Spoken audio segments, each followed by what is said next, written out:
What's going on, everybody? It's your pal Spaz Phoenix, the YWC Reality Check, here with Kristen. How's it going, guys? Sorry, it's my fault that we're late. I've gone so back and forth on even doing this video. We were supposed to do it Friday, and then you guys were MIA, and then the card changed, and then I said, fuck it, we're not going to do it, and then I said, fuck it, we're not going to do a pay-per-view pick 'em, because what's the goddamn point, and then you messaged me today, and long story short, now we're doing a video with the Ghost of Guapo, and I don't even have the Ghost of Guapo's picks, so, No!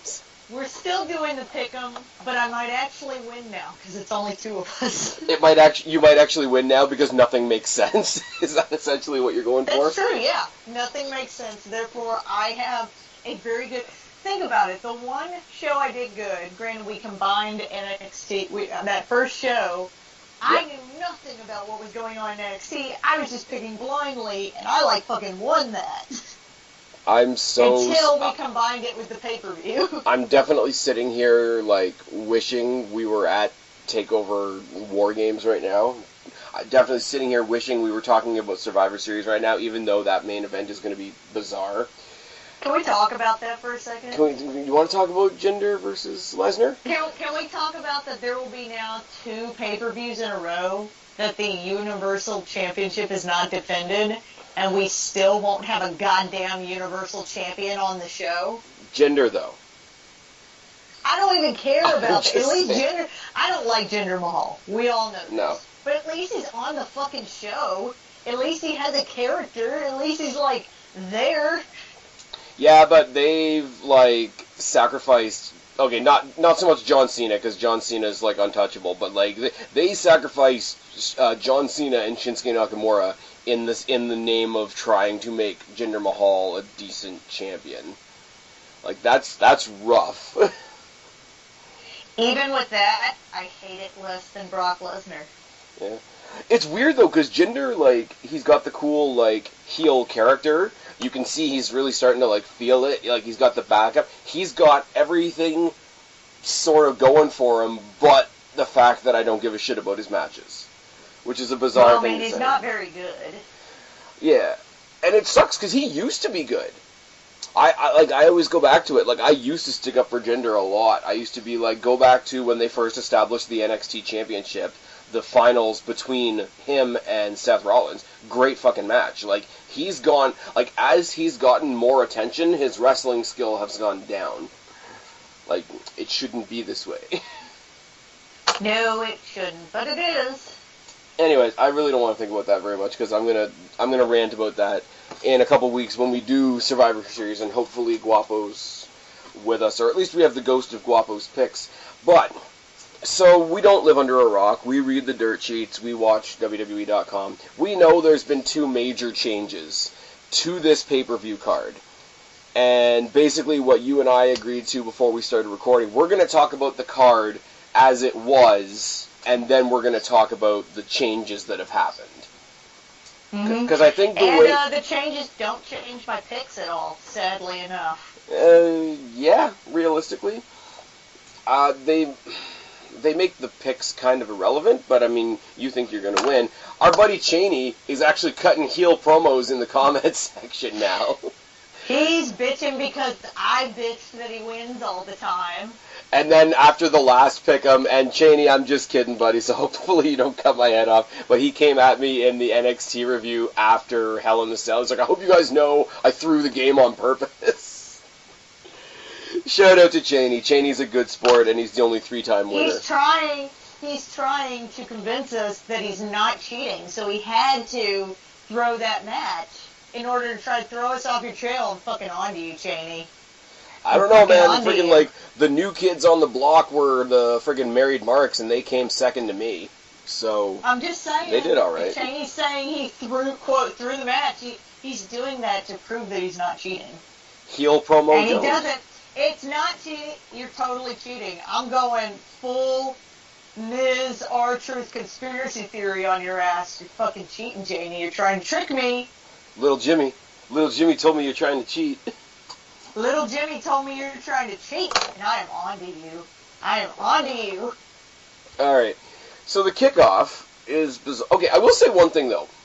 And if I can pull anything out of this absolute mess of a pay-per-view, there's only 2 title matches on the show. It's the Cruiserweight title and the Women's title. Because, as you mentioned, Universal Champion's not there. The tag title and the mid-card title are tied up in the main event. But, because of that, we have 3 women's matches on this show. And I won't say 3 matches, but 3 segments for the Cruiserweights. So there's 2 divisions that don't usually get that much attention. If you want to try and pull a little, something out of nothing, hey, Cruiserweights are getting more exposure, and the women's division Well, is if you're going to give the Cruiserweights any pay-per-view, why not TLC, where they're going to jump around, fly around, and do shit? But there's no stipulation matches except the main event. I know, that's stupid. It is stupid, and I'm going to get to this when we get to the main event, but the TLC match isn't really a TLC match. Before we continue on with this review, Preview? As spouted out last preview, as we spouted out last time, do you have your drink of choice tonight? Because I'm drinking moonshine tonight. That's how. You know what? That's how rough this match is. You get to talk to the people for a couple seconds, because I'm going to go get my drink. So he's got to go get a drink. Like I said, if you're going to give the Cruiserweights any pay-per-view, why not have it be TLC? It's stupid that they do not have any, what's the word I'm looking for? They do not have any matches with stipulations other than the main event. That's retarded.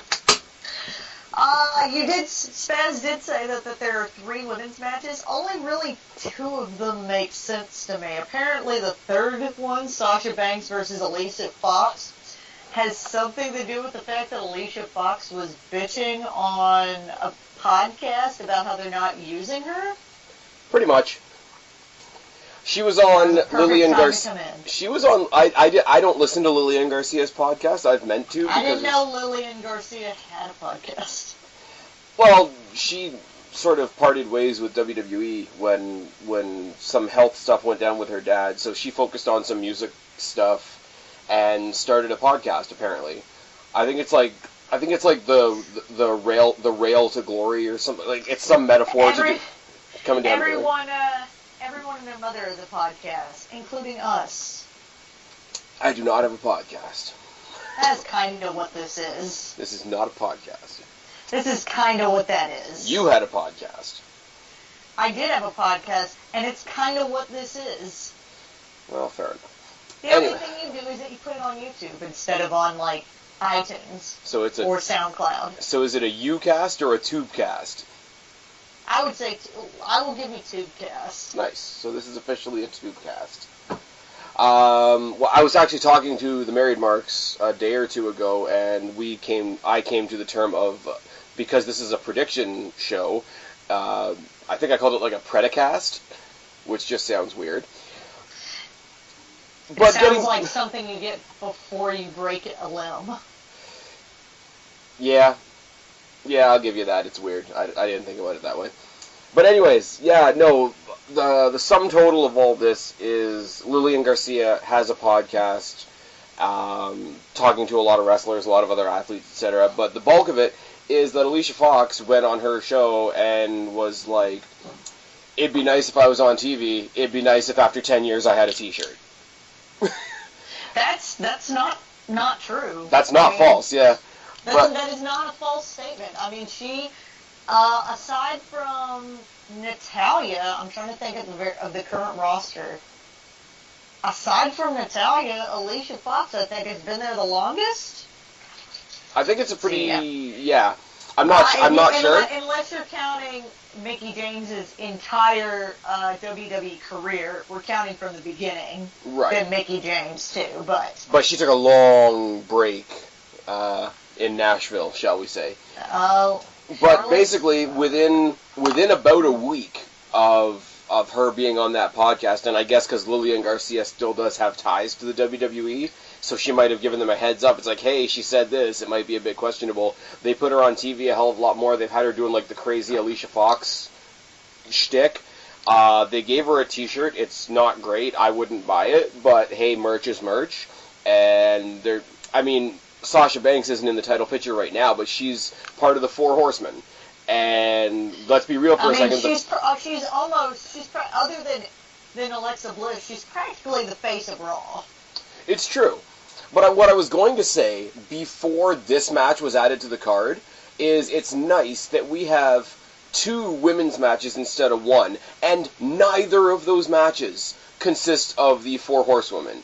And that's nothing against those, it's not anything against Sasha, Becky, Charlotte, or Bayley, but it's just like, when you push only those 4, it's like, take it back a generation when they only pushed the Bellas, and everybody else was left to the wayside.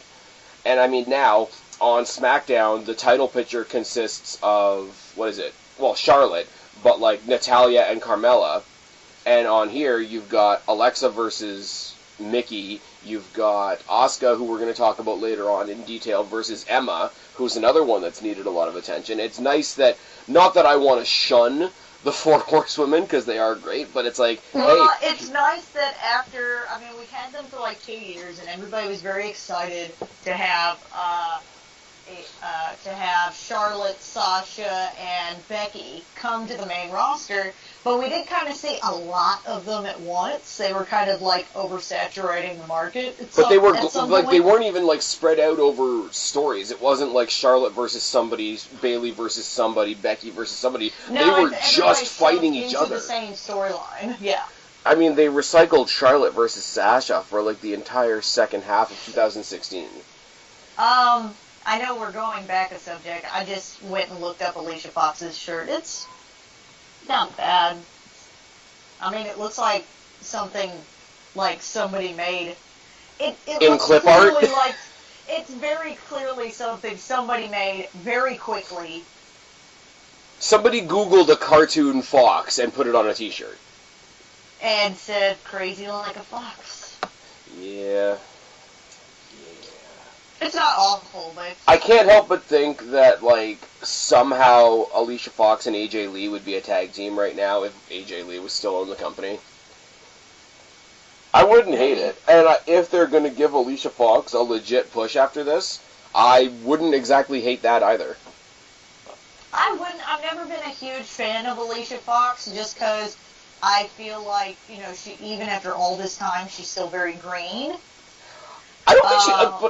I have to put her in, and it's funny because she was on a team with the Bellas for a while, but I have to put her in the same category as the Bellas. She's not top shelf as far as in-ring talent by any stretch of the imagination, but I don't think she's nearly as bad as some people think she is. I can remember friggin' Deluxe Man back in the day doing skits on YouTube about fox hunting. I think, I've never really, I guess my biggest problem with her, I like her character now. My biggest problem with her has been her finisher. She has that Booker T, axe kick. But she does it so, uncontrolled. It looks like she's going to hurt somebody. Yeah, but the scissor kick is a weird move. So I think 50-50, it might be her and it might be the people not knowing how to take it. Because you have to take the impact on the top of your head and then the impact on your face and not at the same time. It's like there's a lot of people that took when Seth Rollins was doing the curb stomp, similar thing. There's a lot of people that really didn't know how to take the curb stomp because it's 2 impacts at once. It makes it very awkward. I don't know. Maybe it's because, I know why they gave her the axe kick. It's because she's mostly legs. She's got real long legs, and so it's a good fit. It's like when it just works. It's like Charlotte using the figure 4, other than the fact that it's her dad's move. Also, she's got gigantic legs. It makes sense. I think what Kelly's move was, because she kind of had long legs too, and did the Stacy Keibler entrance. I kind of try to forget that Kelly was a thing. Yeah, I know. That's why I'm like, what was Kelly's finisher? I don't think I could fucking tell you with a gun to my head what Kelly's finisher is. But the point is, I think the reason she has the axe kick is because Alicia Fox has those long legs. But when she's doing it, you know how when, animals that have real long legs and they've just been born, kind of like their limbs flail about when they're trying to run? Yeah, it's more leg, harder to find your balance, etc. It looks like that. She looks like a brand new gazelle trying to stand up, and it's not quite working yet. But you know what? Like, and at the end of the day, maybe I'm getting a little soft on this, but, like, at this point, it's like Alicia's been there for, like, 10 years. It's kind of like the Natty thing, like, why I'm totally okay with her being the champion. Like, she's been there for 10 years. If they're going to give her a push, even if it falls on their face, like, I say go ahead. Like, you can't hurt Sasha Banks. Like, her fan base ain't going anywhere. That's true. My only argument with that is that with Natty is an actual, like, technical wrestler. True. And she has been for years. I would not even remotely say that about Alicia Fox. But, you know, I just meant in the context of, like, they've both put their time in to the company. They put their time in. I'm not gonna scream throw a fit if Alicia Fox beats Sasha Banks. I mean, good on her. Would I freak out if we maybe like gave her the women's title on a major pay-per-view? Yeah, because she ain't that good. I'm sorry. I would. Okay, no, like don't give her like a WrestleMania friggin' tournament win or something like that. But if she had the title shot to this weekend and picked it up on what's going to be a pretty meh pay-per-view, I wouldn't hate it. Like, would I be hanging from the ceiling about it? No, but I wouldn't hate it. It's like, you know what? She's been around. I don't think she'll do anything spectacular with it, but let's see. Because at this point, like, why not? That's my attitude on it.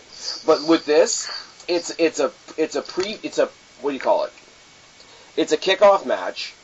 If Sasha Banks beats Alicia Fox on a kickoff match, it's not gonna give her anything. It doesn't move the meter for Sasha Banks at all. It will move the meter. Even if she loses, it won't.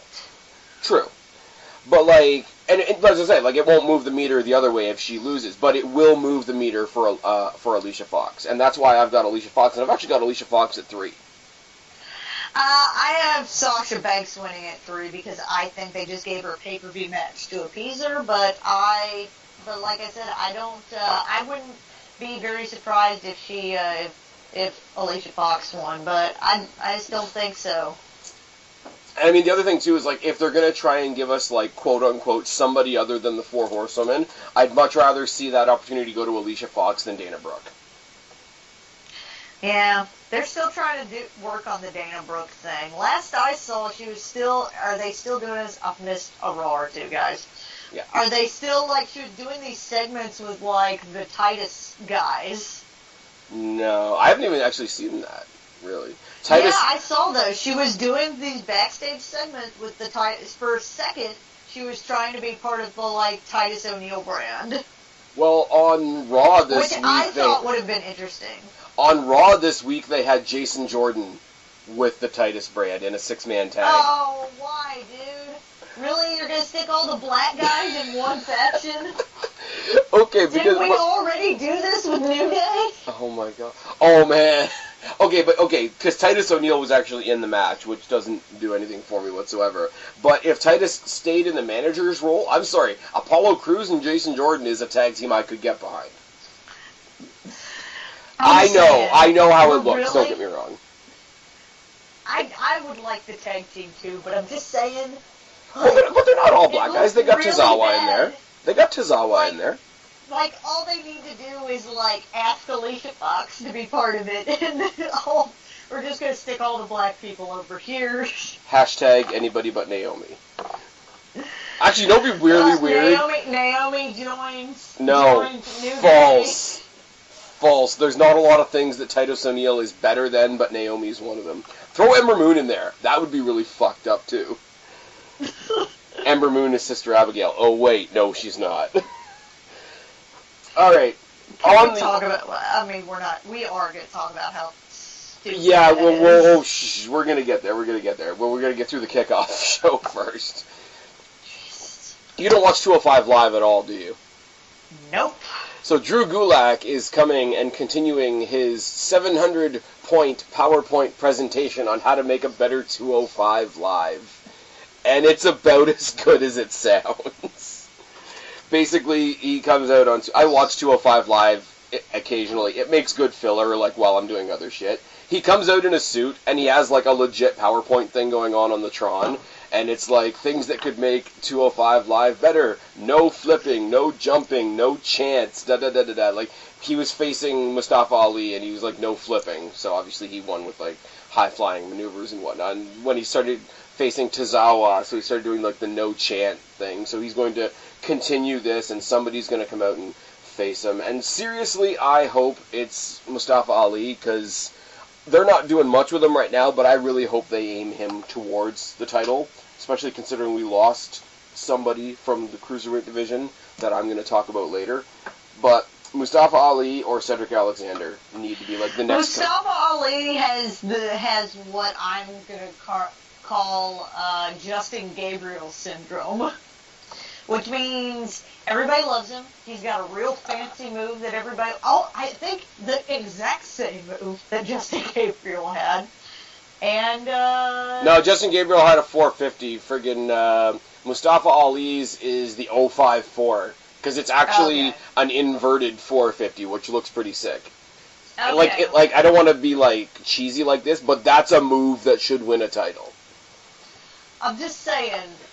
He's got a little bit of Justin Gabriel syndrome. And if the Cruiserweight division had been around when Justin Gabriel was here, maybe he's still working for WWE. I'm not sure, but I like Mustafa Ali, which his tag team with Tyson Kidd, like, should have been something.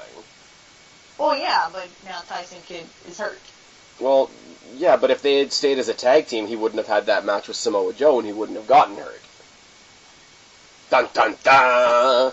Dun, dun, dun. I mean, granted, So they were dressed you're saying like... it's Mustafa Ali's fault that Tyson Kidd no longer has a job? Maybe, I don't know. Does he no longer have a job? Does he still No, work he for WWE? actually, Tyson Kidd just started as an agent, like backstage role with WWE. Good for them. It really is good, but it's really like, here's the job that you have because you fucked yourself up and can't wrestle anymore. Like, it's the Daniel Bryan... He was like, you know, CM Punk said it best. He was a fucking workhorse, man. He was.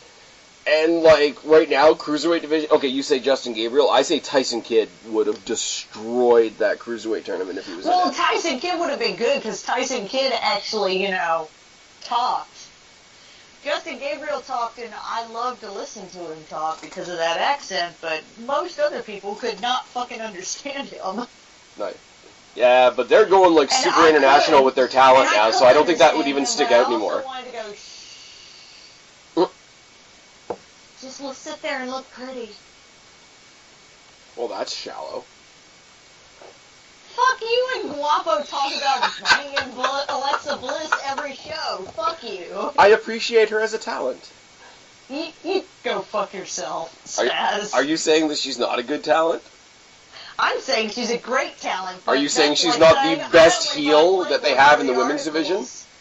Best heel in the women's division. Best heel in the women's division, but you are essentially being like, I only read Playboy for the articles. They're very interesting. It's true. I like to be well informed.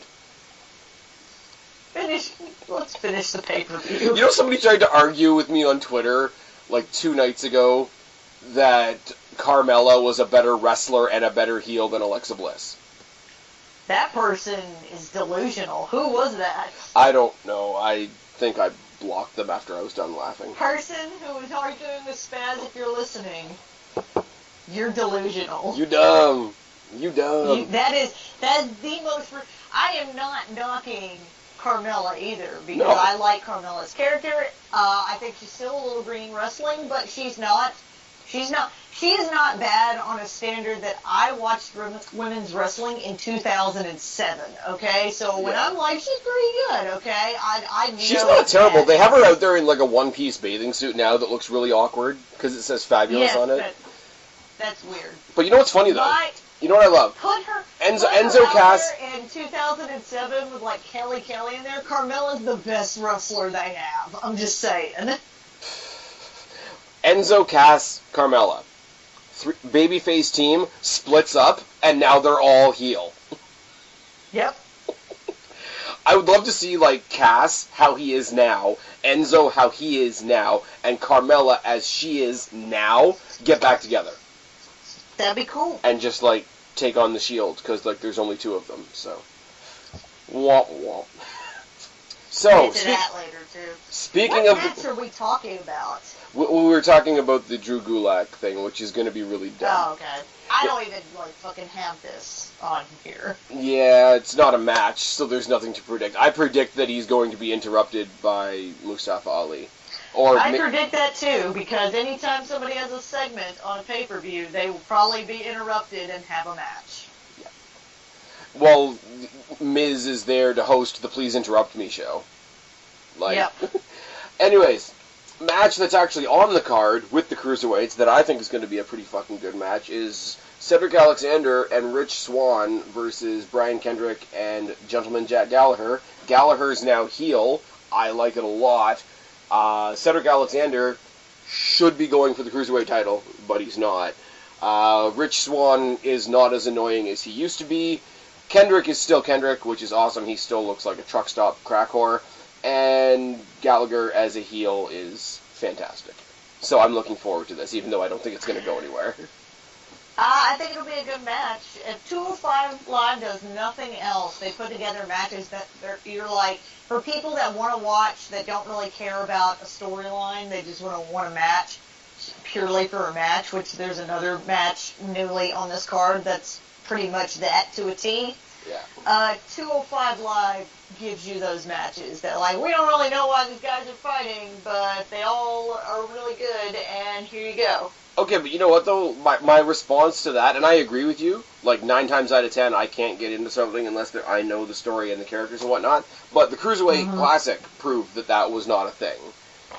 But there was a story, but not... The story, well, it was the story of everybody trying to win a tournament, not a story between... I mean, you had stuff like Ciampa and Gargano.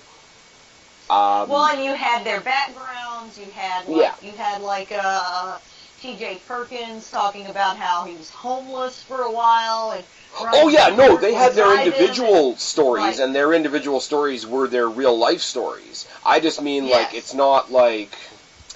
Not traditional, I'm fighting you because you did blank.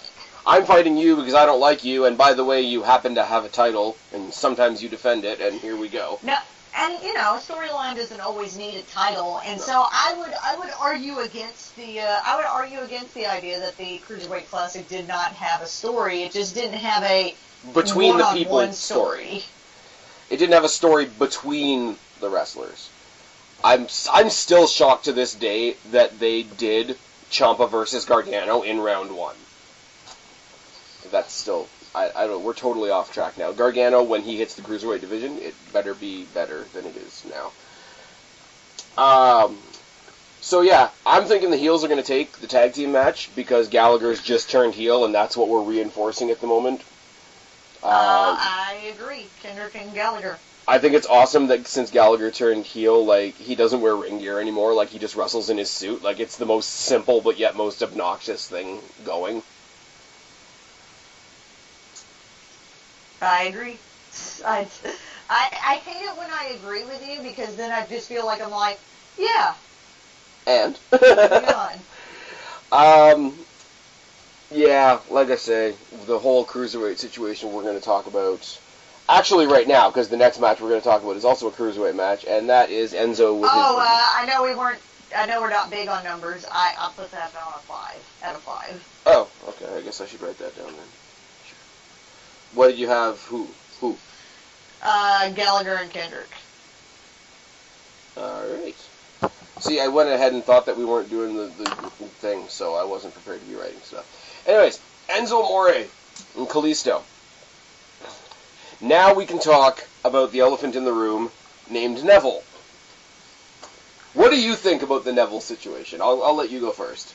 So, from what I heard, he, walked out? He walked out. The ball went home, kind of thing? Took the ball, went home. The original plan in the Lumberjack match was that Neville was going to get his rematch and lose because Enzo was going to cheat again. And it was going to build the tension, and rah, the whole division was going to keep hating him and all that sort of thing. But they realized that they booked themselves into a corner, and it's like, well, we just had it where Enzo got this big, retarded thing where nobody can fight him. Nobody that laid a hand on him that one night could touch him. So they're like, well, how are we going to explain this? So, well, we can explain it if somebody goes and fights him that didn't have a hand on him that night. So they debuted Kalisto. So they were going to have... They had Kalisto replace Neville. And it's funny, because Neville was scheduled to lose the match anyway. So I don't know what he's that pissed about. They brought in Kalisto to introduce him to the Cruiserweight division, finally, which is good. And to unwrite themselves from a corner, because I think everyone in the Cruiserweight division attacked. Well, that was the whole thing. Like, Enzo got to sit back and be a cocky asshole because every single person in the division touched him, including Braun Strowman, who's apparently a Cruiserweight. Depending on the day. Depending on the day. But it's funny because the other thing, and I don't think this is necessarily cool, but it was like Hispanic Heritage Month, and it was also like Eddie's birthday, so they could have Kalisto come out there and pay homage to Rey Mysterio, pay homage to Eddie Guerrero, which I thought was super cheesy. I don't like it at all, because it feels fake, and it feels disrespectful. It's like everything that Rey Mysterio got after Eddie passed away, and I have super strong opinions on that, but it feels like there's no way I can say this nicely. It feels like the beginning of the year when they gave Naomi her first title during Black History Month. It might not be the reason, but it can't not look like the reason. And then to tie in all the Rey stuff and the Eddie stuff, just like they did with Rey, it all leaves a bad taste in the mouth. So I know why I don't like it. Neville thinking that he was going to lose a match, and then Neville being replaced in a match by somebody else that made more storyline sense. He basically walked out, he went on this big tantrum about how he was like trapped in the division and rah, and they weren't doing anything with him, which is bullshit. And he basically took his ball. He held the Cruiserweight title for like a year. Well, here's my thing though, right? There are a lot of people that, there's a lot of people that are backing Neville just because people love to shit on WWE. And I mean, I do too, but not in this case. I feel like maybe I'm trying not to sound like we're patting each other on the back here on this show, but I feel like even though we bitch about WWE, I feel like we give them their due credit whenever we're like that's great. This is a great idea. Exactly. It's like I feel like we don't shit on them just to shit on them. Yeah, like, I could go into a whole diatribe about the Bullet Club thing and how WWE's being petty, but WWE also has, like, the technical legal ground to be petty. In this situation, Neville's being a fucking cockhead. He really is. He's doing what a lot of people were pissed at CM Punk for doing when he left. I guess the one-to-one comparison is Stone Cold taking his ball and going home. But here's my problem, though, right? If he had said 6 months, a year ago, hey, WWE's doing nothing with me, fuck it, I'm out, I would have said, good for you, man. You're sitting in the back in catering, you're a baby face that they're not really doing anything with, you could probably make a better space for yourself on the indies, right? Now, when they created the Cruiserweight division, they basically created the Cruiserweight division out of all the CWC guys, and, like, that was the division. Now, all those guys have all been secondary to Neville, and this sort of rebirth of Neville as this great heel character, which is great. Don't get me wrong. It is, like, the way he reinvented himself was fucking fantastic. But when he did that, they took the division away from those guys, that great tournament that got all of our attention, and put it all on him, like, for 6 months. The guys that essentially made the Cruiserweight division. Yeah, they took the guys that made the Cruiserweight division and they handed it over to Enzo, which is questionable, and we can talk about that as well. But they put it all on Neville. They took Neville out of nothing where he wasn't doing anything, and I'm sorry, with the talent that they have, he's not going to be fighting for the WWE Championship. Like, he's just not. I'm sorry. I don't know that. I don't know that I could blanketly say that he wouldn't, but it's. You're not going to have Neville be the world champion in a division that has Brock Lesnar in it. I wouldn't have Neville be the world champion if Brock Lesnar actually fucking decides to show up. But yeah, but here's my thing though, because they booked him so. We've had Miz be the champion, and he's a small guy. We've had Rey Mysterio. No. I'm not saying that I wouldn't give him the title because of his size. I'm thinking like superstar stature, and I'm sorry. Everybody, like all the smarks, are going to hate me. Miz is a bigger superstar than Neville. Well, I think Neville could have done well with the title, with a bigger title, with this heel character. But I'm not saying that I'm not gonna be one of these people that tells you oh my God, they're fucking mishandling him. He could be doing more, but also there's a lot of people doing a lot less. There's a lot. Dolph Ziggler is better than Neville on the mic, in the ring. Absolutely. Better than most, and they don't do shit with him. But here's the thing, though. There's people out there There's a long line there that WWE doesn't do shit with, and they could have given him the IC title. To your point, right? He in sort of a fledgling mid-card, they could have given him the IC title. They could have had Neville go in, heel character, attack The Miz, get the title, whatever. He would have had a one-and-done championship run. No, instead, they not only gave him a title for 6 months, they built an entire division, an entire section of their roster around him.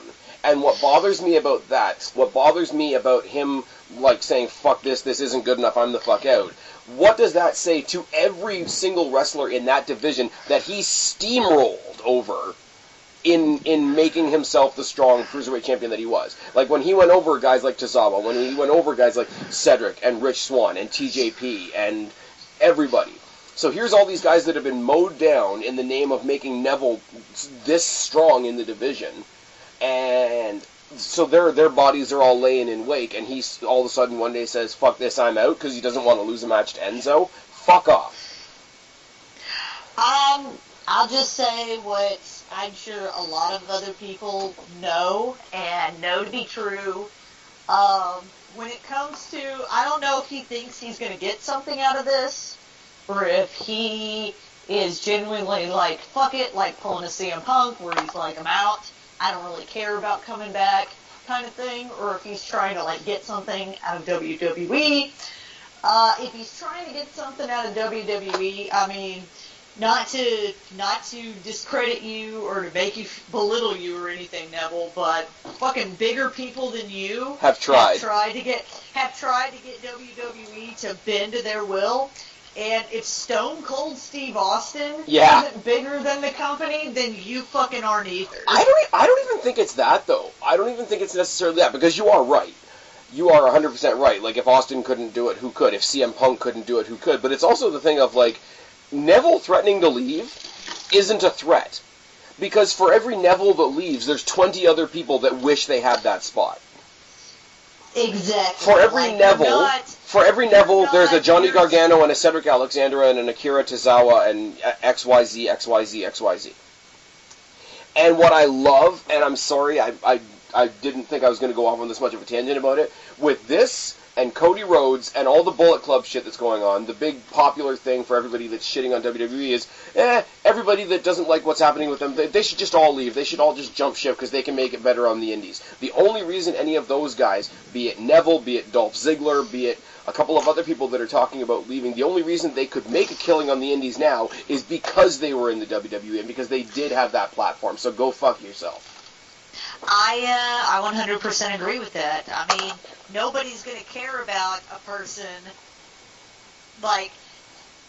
if Cody Rhodes wasn't Cody Rhodes is probably a bad example. Well, because he's got the family name. He might have. I'm the son of Dusty Rhodes, but all these guys that left for TNA to try and do big and better things. And the other thing is too is the indie promotions aren't doing anything to help these guys. They're making themselves feel bigger than they should because the indie guys are going to grab you just because you had a WWE contract at one point. They were about to give their title at one point.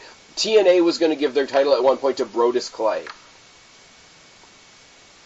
Just let that sink in for a second. And I'm sorry, you and I have discussed this a lot. Dolph Ziggler is kind of being used like shit. He has been used like shit for a long time. If he went to the indies, he could make a killing. He could go join the Bullet Club. He could do the Cody Rhodes thing, whatever. And he could probably do anything. He could make a killing right now because he's Dolph Ziggler.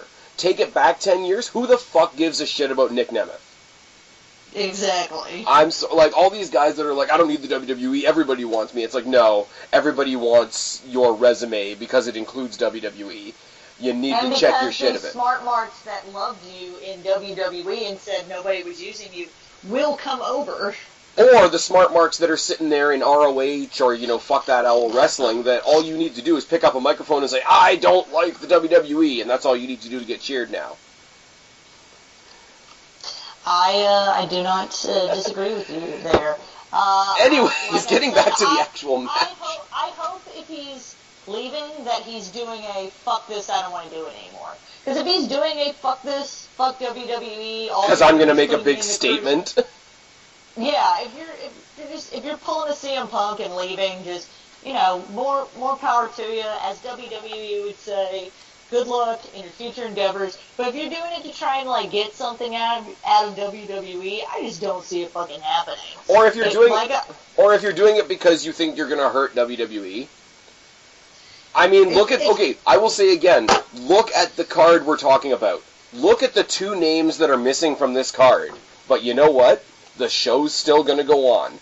And the show's still gonna tick along. And Raw is gonna happen the next night.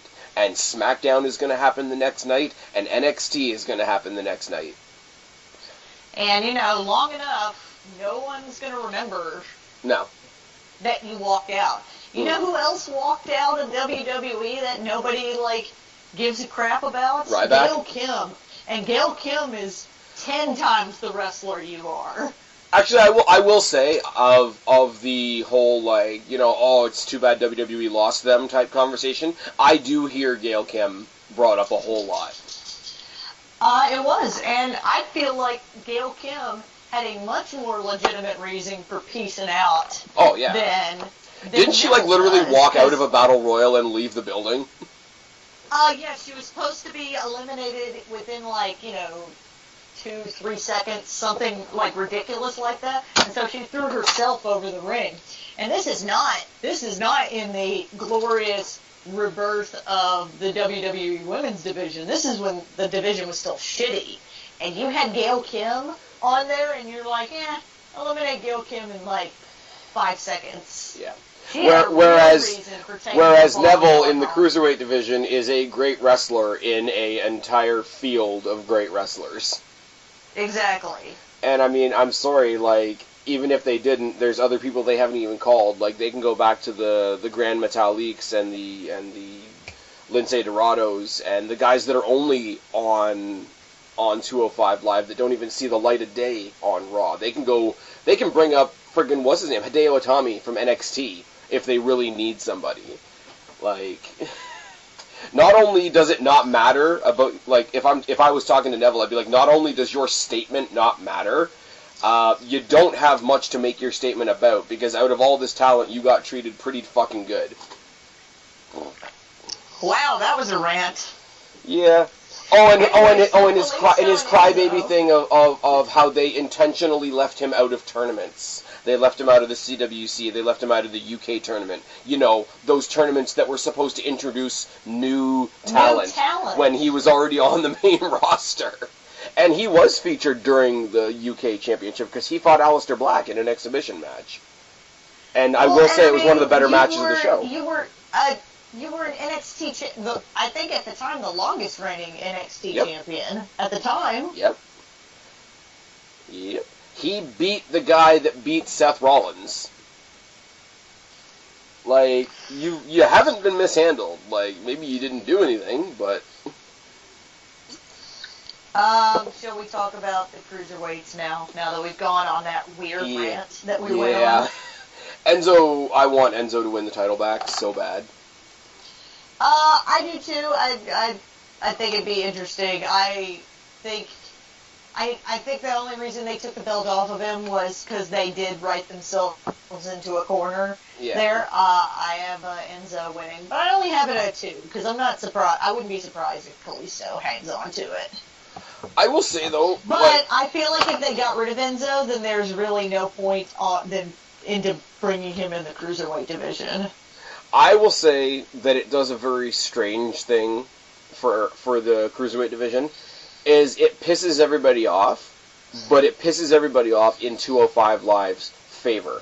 If you have Enzo holding the title, and you got everybody like all of a sudden up in arms. It's like, holy fuck, this isn't what the 205 Live division is supposed to be about. Look at all these amazing wrestlers. Look at all these amazing wrestlers. All of a sudden, you have fans talking about all these amazing wrestlers that should be champion when, when other people held the belt, nobody was saying anything about it at all. So I think it's making the fans stick up for the division.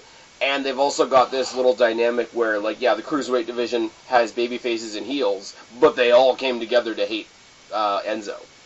So it's unifying the fans, it's unifying the division, and I'm sorry, there's not a whole lot of guys that are good on the mic and on the 205 Live. So for Enzo to go out there, piss everybody off, and get his ass kicked, because the one thing he does do for everybody is he ragdolls pretty damn good. For everybody. He ragdolls almost as good as Dolph Ziggler does. But Dolph Ziggler's like the king of ragdoll. It's true. Well, no, Dolph Ziggler's like the heir to the king of ragdolling, because Shawn Michaels is the king of ragdolling. Well, yeah, but Ziggler and Shawn Michaels are the great wrestlers that can also ragdoll. If you want to talk about people that just ragdoll, I'm sorry, but you've got Enzo and Ellsworth. You're saying, you're saying Shawn Michaels and Dolph Ziggler are great wrestlers that happen to be good at ragdolling. You're saying, if Enzo Amore has his, I'm about to go real nerd here, his Dungeons and Dragons character sheet written down. He's got one strength. He's got like a 1, he's got like a +5 to his ragdolling. I don't know how Dungeons and Dragons works, but okay, sure. Oh no, did I just make myself more nerdy than you? Let's move on from that as I dwell on it. Yeah, I will say, like, this little interim was a great way to introduce Kalisto to the division, though, because I said a while ago, and I think it might have been on a podcast or a show with you guys, I want Enzo to win it because it'll be a great pop for whoever takes it off him, and I was saying let him hold it for a long time. Next year, Johnny Gargano comes in, and he's like the super babyface. They didn't wait nearly as long, and it's not the guy that I would have picked, but Kalisto, who, let's be real, most of the time nobody gives a shit about, got a pretty decent pop. We've been going, wait, why is he on SmackDown? The Cruiserweight division's on Raw. Who? Kalisto, wasn't he on SmackDown at first? No, see, that's the other thing, too, is people forget. Like, in the initial draft, they drafted Kalisto to SmackDown. He tried to get the Cruiserweight Championship to SmackDown when he fought Brian Kendrick at the Survivor Series that I was at, which was kind of a shit match, I'm not going to lie. And he stayed on SmackDown, and then in the Superstar Shakeup, he did go to Raw, and then he had the little, like, dumpster incident with Braun Strowman, and then we didn't see him again. Okay. Yes. And it's weird that I remember all that. Didn't think I would remember that much about Kalisto. It's very odd. Although him and Braun Strowman in the dumpster match was some pretty comical shit. Okay, seeing as you tried to call me out on it earlier, let's talk about the greatest heel in the women's division, named Alexa Bliss, taking on Mickie James in defense of her women's championship. See, that makes it sound like I was trying to call you out on saying she wasn't. I was calling you out because I was drooling over Justin Gabriel, and you're like, well, that's shallow. Fuck you. Don't try and make this what it wasn't. Oh, guys. I'm just saying, guys, Finn Balor is my answer. Finn Balor is the answer to everything. Finn Balor's my answer. That is still a true statement. Finn Balor is my answer. I don't know why I'm as into this match as I am, because there's not much to it other than Alexa Bliss saying Mickie James is old. I feel like that's a really simple way to make this storyline, though. Yeah, but like they're very different. So like even as a match, I don't think I would typically be as interested in the match. But I'm putting in like a little dark horse prediction that this could, the way things are going, this could be one of the matches of the night. I won't say the match of the night. I think it's going to be a great match. Mickie James can still go. Alexa Bliss, clearly, still great. Your old storyline is really a great way to do this quickly because, Mickie James is the veteran. They make Alexa Bliss do what she does best, being a little bratty bitch. But you know what the funny thing is, and I will say, like, I as it's clearly noted on this show, I listen to the Taz show a lot, right? And he brought up a good point when he was talking on the show the other day that I didn't feel like. It's like, A, Mickie James don't look like an old lady. No. Mickie James could still get it. But also, like, yeah, she's the veteran, but so's Alicia Fox. And so's Natty. And we're getting to the... I would not put Alicia Fox and Mickie James in the same... I'm saying time frame again. I'm saying yes, time frame. So, but I like, would never call Alicia Fox a veteran. Like, I mean, she is a veteran. She's a veteran just because she's been there a lot. Yeah, I mean, when I say a veteran, I mean she's just been doing it a long time. She's got a lot of experience. She's put a lot of time into the company. That's the context I'm going in here, right? That's just not my definition of a veteran, okay, but continue. But you're okay with my definition now? I am okay. Now that so you've got, like, people that are in there, like Mickie James. You got people in there also, like Natalya, who never left. You got Alicia Fox, who never really went anywhere. You got, people are going to cringe when I include them, but you got the Bella Twins that have been there a good fucking long while. So by that, by Alexa Bliss's definition, all of them are old. And that doesn't work. Like, it's a very, very cheap heat thing. It's something I would expect from Alexa Bliss, but at the same time, it's like, you can't sit there and call some lady old that I would definitely give it to in a second. I would take Magnus's place on any given Sunday. So and it's yet like... I was called shallow for, you know, wanting to bone down with Justin Gabriel. Just putting that out there, ladies and gentlemen. See, but here's the difference between you and me, and this is why I can smile a lot. I've never said that I'm not shallow. This is true. Okay, well, I'm happy you admit it. I never didn't admit it. I don't know. Alexa Bliss is going to win this match. I've got Alexa Bliss at 5. I've got Alexa Bliss at 4. I don't think we haven't agreed on one yet.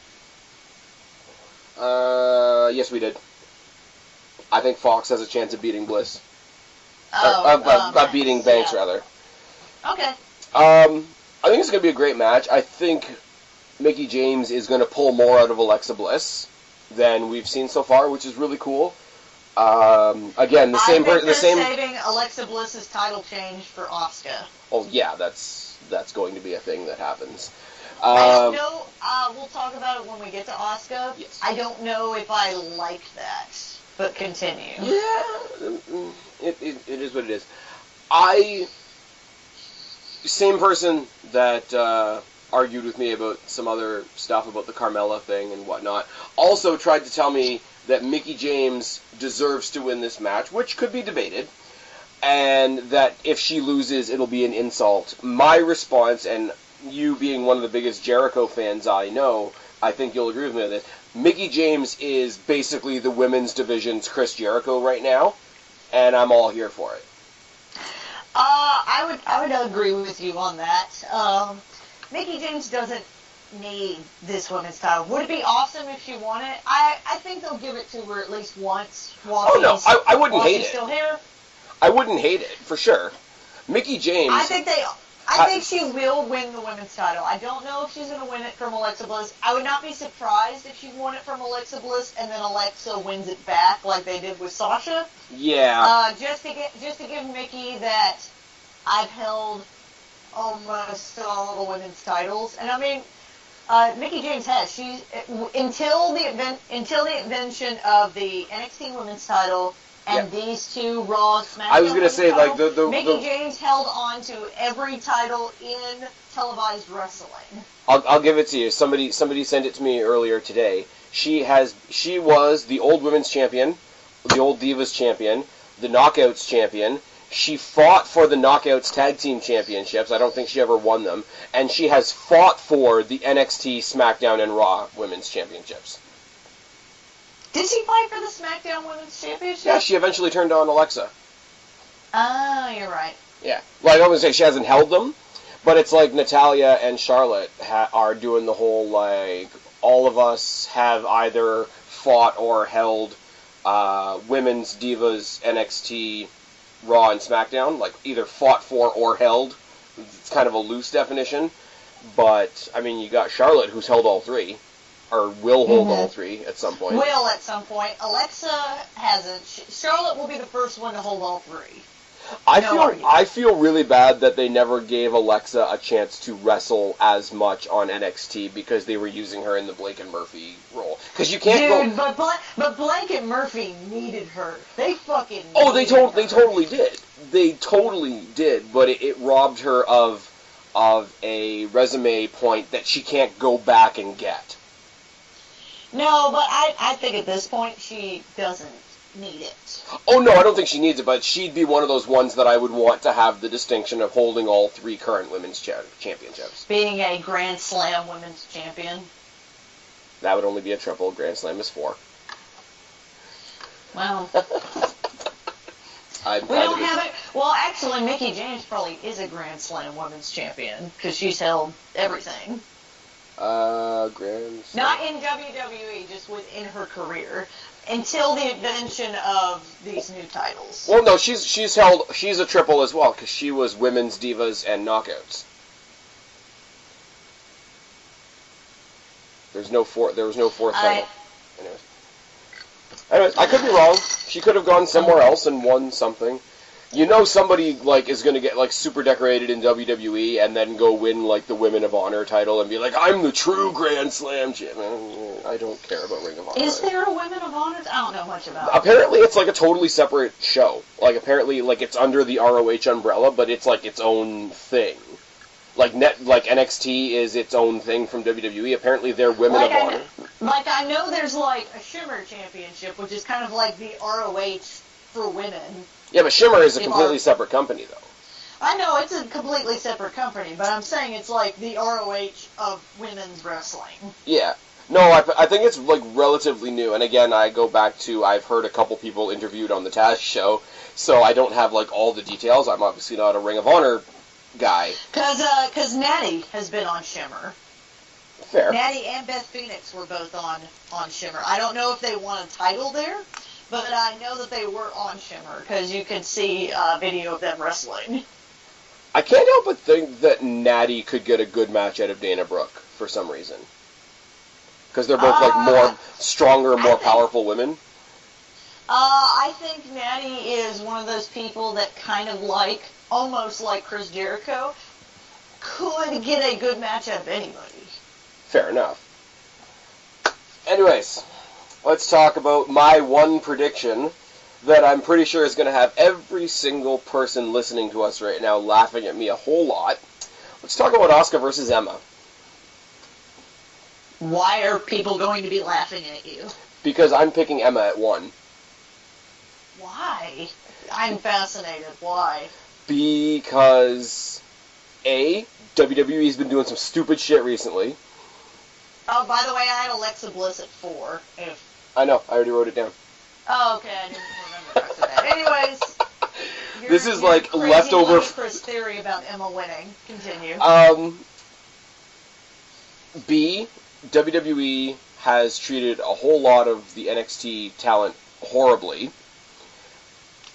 They've done stupid shit in general, like C. Jinder versus Brock Lesnar, and I had it suggested on a few different podcasts and whatever, not that I agree with it whatsoever, is she's going to get a pop on her first night because of her popularity from NXT, and Vince doesn't like that because, she was a heel in NXT, so he thinks, oh, heels are supposed to be booed, so obviously they're going to do something wrong. I think they're going to bring her in on Sunday as a babyface, have her lose, and then go on a tear and kill everybody.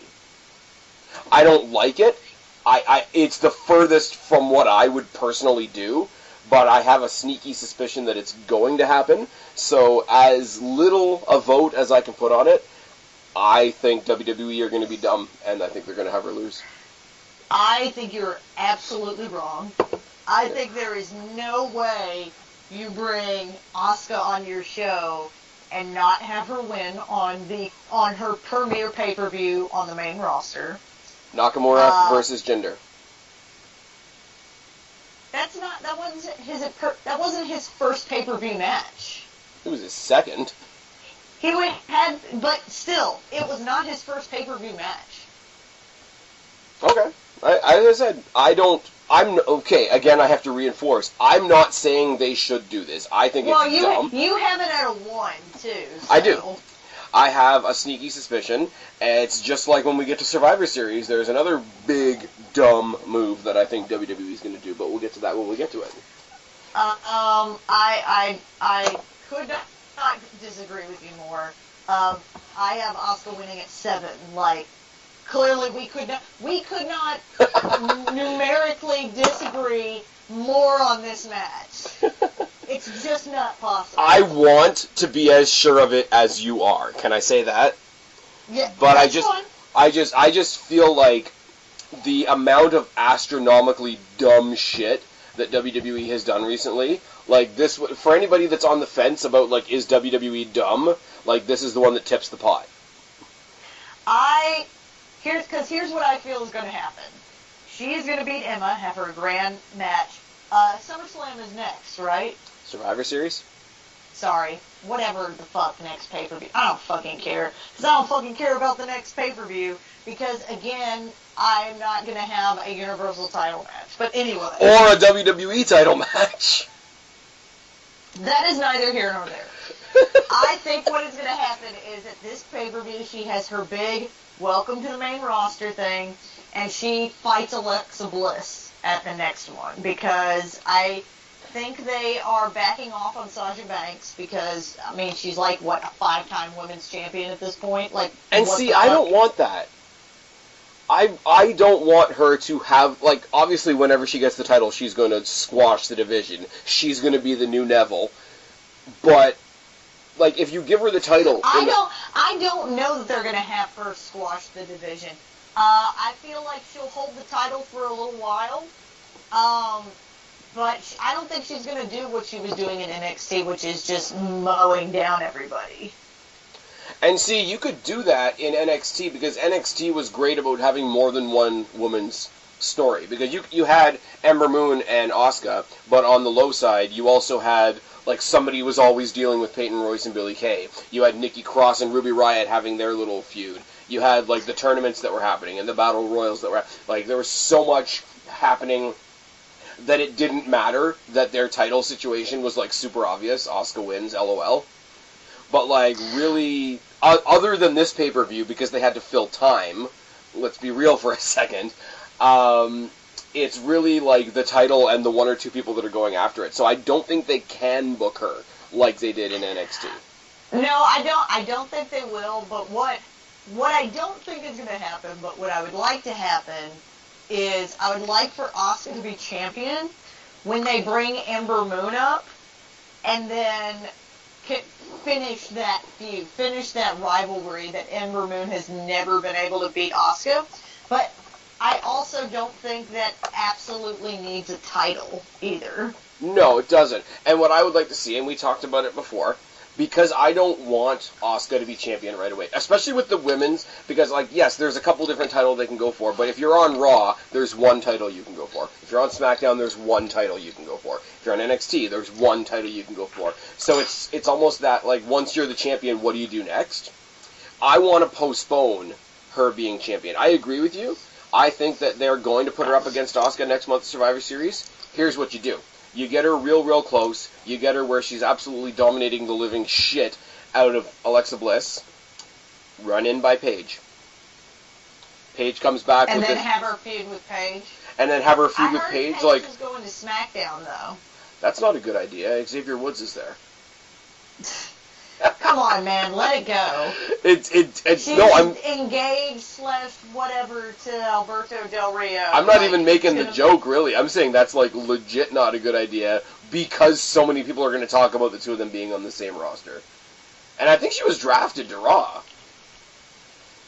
I heard she was going to SmackDown. That was the last thing I heard, though, so I don't know. But I'm just saying, like, you could have a solid, like, and with the amount of excitement people are going to have for Paige being back, combined with the amount of excitement they have for Asuka being there now, because we've waited for so long, there is where you sort of start breaking the mold of, like, hey, maybe not all the excitement in the women's division is about one person. It's not about the title. You can have a story that's not about the title. You have those two go at it back and forth a couple of times, whatever. Then we have the rumored, what do you call it? Women's Royal Rumble. Have the Royal Rumble come down to the... Is that actually rumored? It is actually rumored. I saw your tweet the other day that somebody was being like, there's not enough women. Are you fucking kidding me? They had a whole women's, goddamn tournament. But not even that low, I'm going to find that now. So talk for a second. And you were I know what tweet you're talking about. You're talking about the main roster. If you combine the SmackDown, Raw, and NXT without bringing in anybody from the, other than the winner, without bringing in anybody but the winner from the women's tournament, yeah. You have plenty of people. I'm just going to come on now.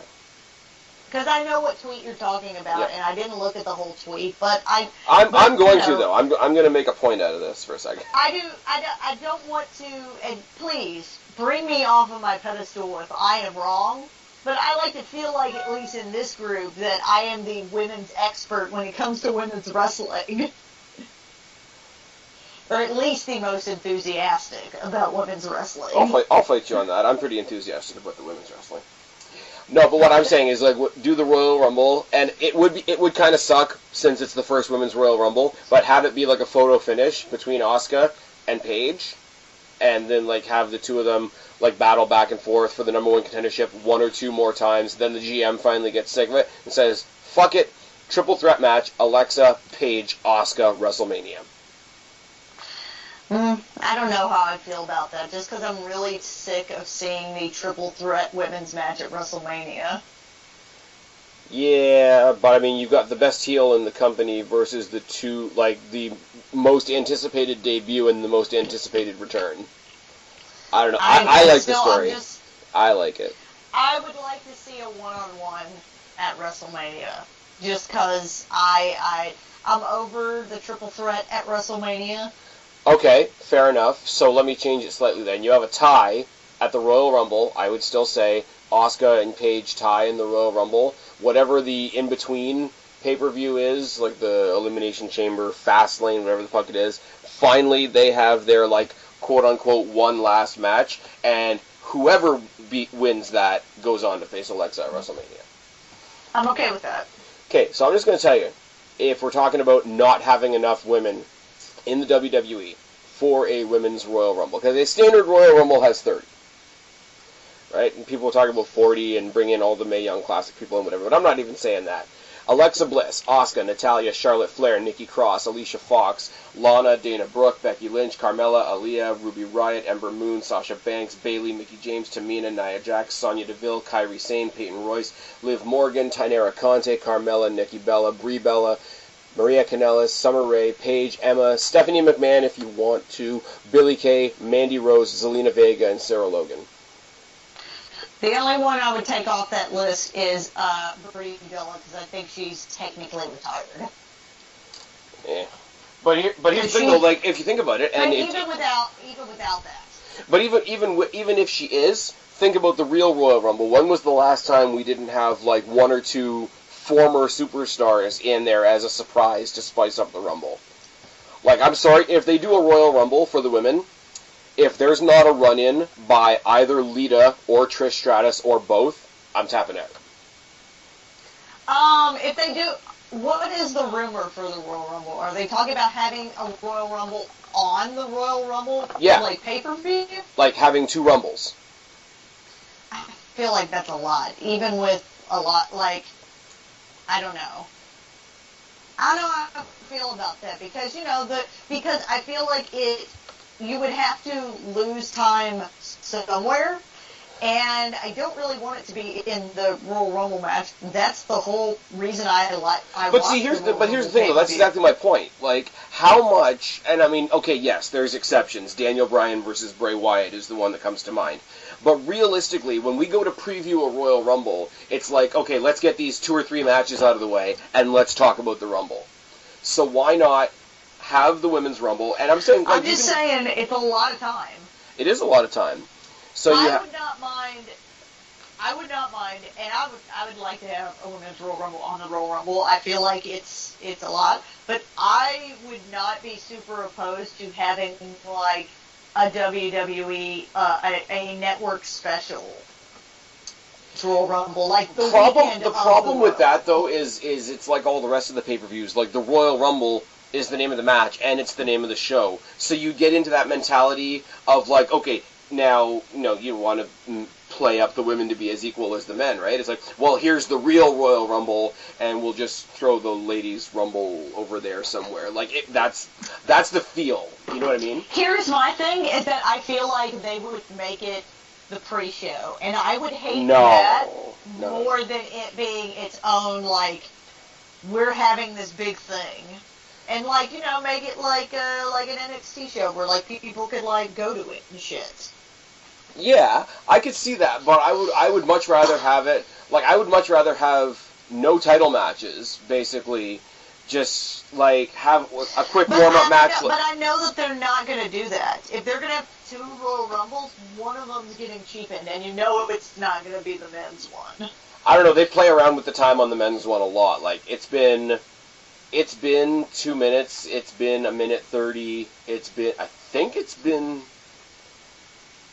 there's been one other time somewhere in the middle where it was like 1:45 or something like that. So they've played around with the time before. I would be okay with them doing what they've done before. Take it from an entry every 2 minutes to an entry every 90 seconds for both Rumbles. And then you could have both Rumbles with a buffer match or 2 in the middle, like little 5-minute whatever matches, so that you're not doing them back to back. But I think you could do it. I would be enthusiastic if they were going to do a Women's Royal Rumble.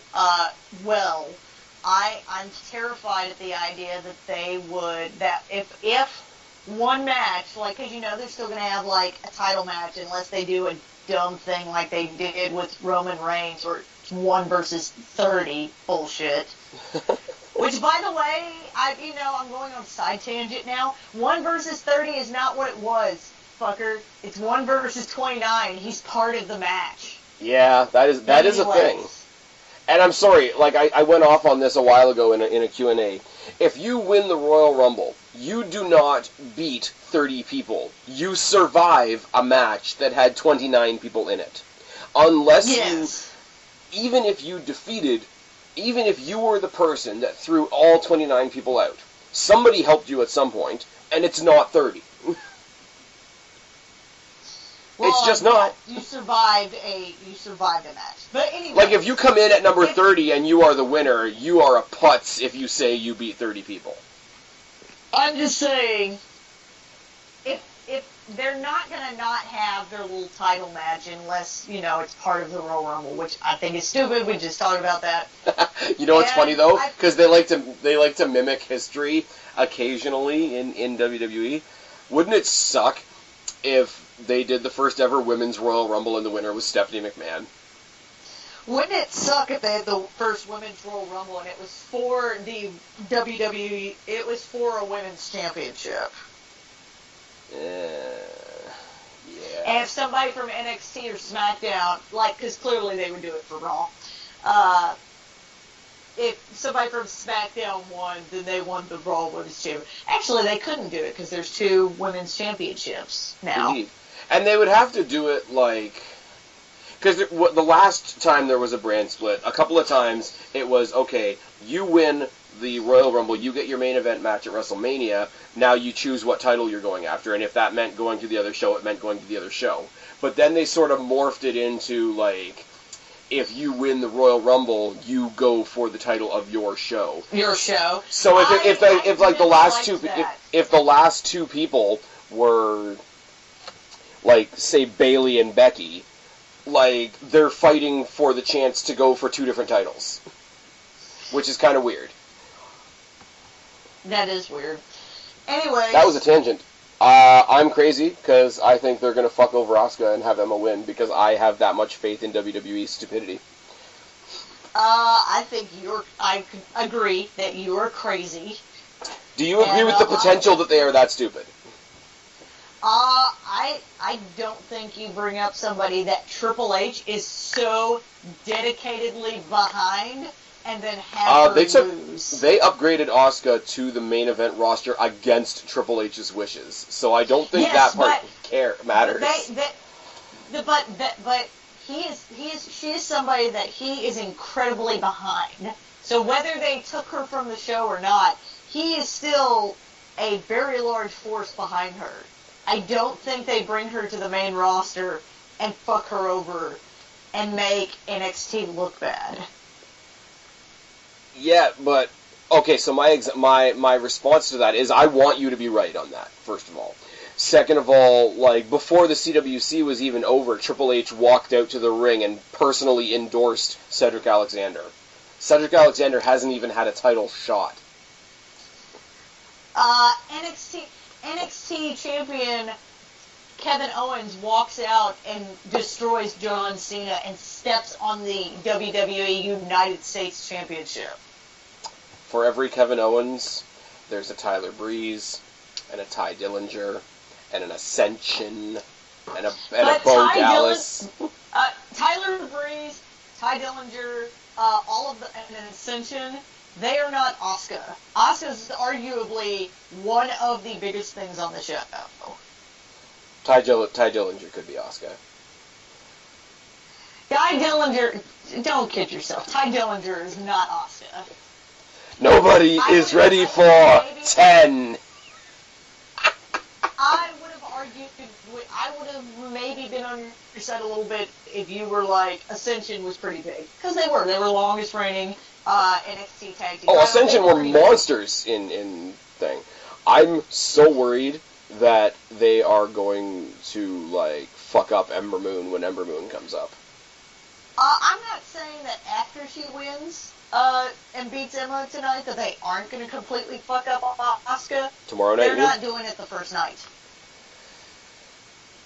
I go back to what I said initially. I want to have your confidence in that. I do not.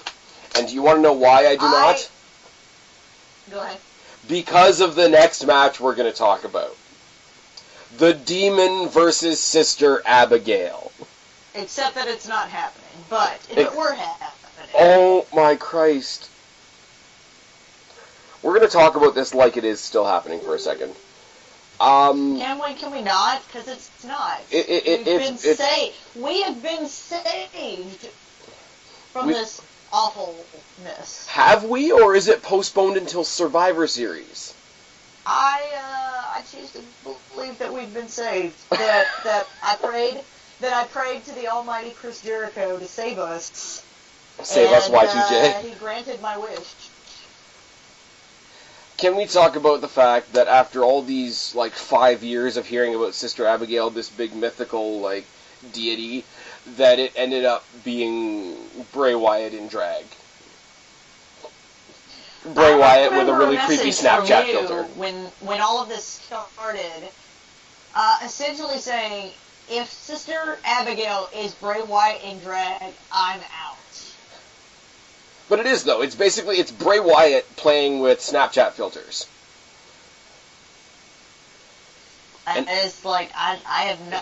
If I didn't have to rate this match, I wouldn't have. It's so bad. But it's fine, because I prayed to the almighty Chris Jericho, and he saved us because of my deep, undying love for Finn Balor, I assume. Okay, so what would your ranking have been on this if it was happening? I put Finn Balor winning at 1. Just because, the Sister Abigail thing is so stupid that, because everybody would say that this is like Bray Wyatt's like the demon, like his trump card kind of thing. The Sister Abigail is his demon. Well, and so Bray Wyatt brings this out, and he loses. This thing is over. It's been over for a while, okay? Yeah, but the thing is, though, Bray Wyatt loses all the time, and I know that I'm in the minority on this. Bray Wyatt can lose all he wants, as far as I'm concerned. I still love the character. I still love him going out there and doing his thing. I love the character. I just wish they would fucking do something. But as much as I want Finn Balor to win this feud, I don't want Finn Balor to beat Sister Abigail because I want Sister Abigail to be something better than this. Do you know what I mean? Like, I want the mythos of Sister Abigail to be something better than this. I wanted him to walk out, and it would have been dumb, but I wanted him to, like, walk out onto the Titantron and then do, like, some stupid graphic thing where they, like, pull him into two halves, and then it's, like, him walking down the rampway with some, like, creepy-ass chick behind him that is actually Sister Abigail. Because that would have saved it for me a little bit. Because Sister Abigail needs to be a real person.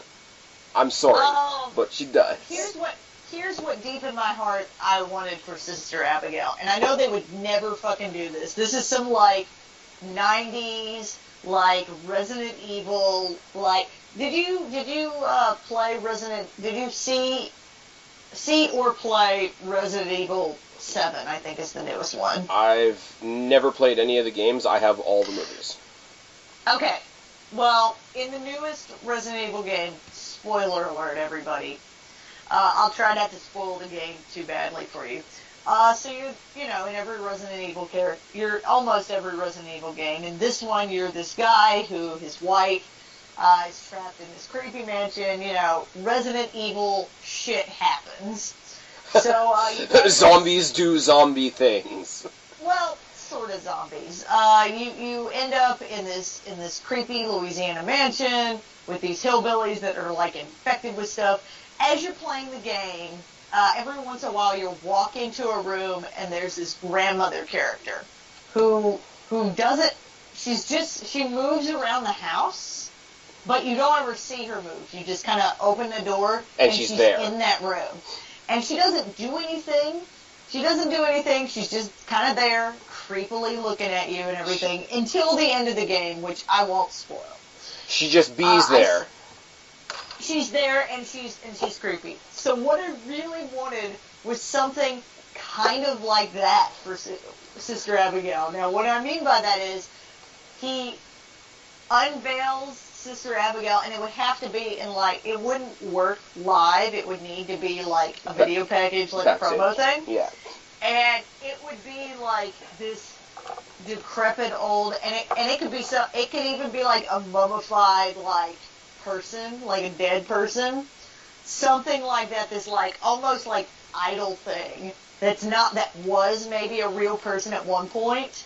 That has died, and if you wanted to do a creepy Kane or Undertaker backstory to it, somehow he has killed this person, but yet her body is still like together. Her body is still like mummified or in this like wheelchair that he like kind of worships as a deity, even though it's not like a real thing. You know what I just thought of? Crazy story. You know what I just thought of? Not quite like Undertaker Druid, but it would be funny if he came out with somebody that was all like robed up. You never actually saw them, right? And every time he had a match, like he'd come out on stage with like the whole lantern, the whole Bray Wyatt shtick, right? But like, you remember when he was in NXT, how Rowan always used to carry the rocking chair for him? Yes. Have it so that he's always carrying the rocking chair, and he puts it off to like one side of the stage, and the person's like just all cloaked up, watching the match from the stage. And just, like, randomly, like, just gesturing towards the ring to show that, like, she's, like, inspiring him or whatever.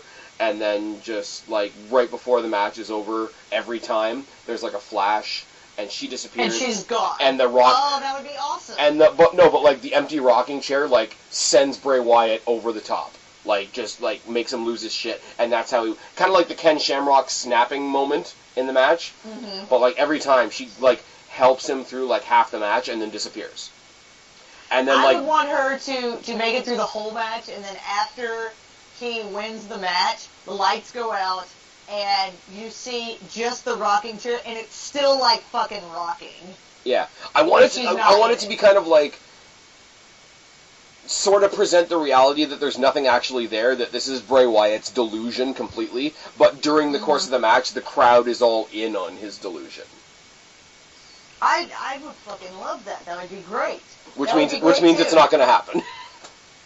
Well, no. See, that's what like I said, when I started that whole, like, big thing, that is what I wanted in my heart for Sister Abigail to be. I didn't want it to be, like, a real, like, thing. Like, I wanted it to be this, like, Undertaker mythos, like, mystical, like, thing that's not, it's not really a person. We're not going to have, like, a mixed tag match with Bray Wyatt and Sister Abigail versus somebody and somebody. I'd totally be okay with Sister Abigail having a match with, like, some jobber like Dana Brooke, and all she does is, like, raise her hand, Dana Brooke falls down, and gets counted out.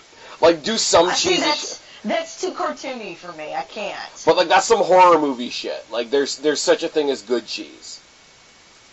And I'm sorry, like, if you want to look back on Finn Balor, Boogeyman, Undertaker, Kane, Ascension, like, there's good cheese in all of those characters. So for her to, like, raise her hand, like, everything that Undertaker ever did with the urn.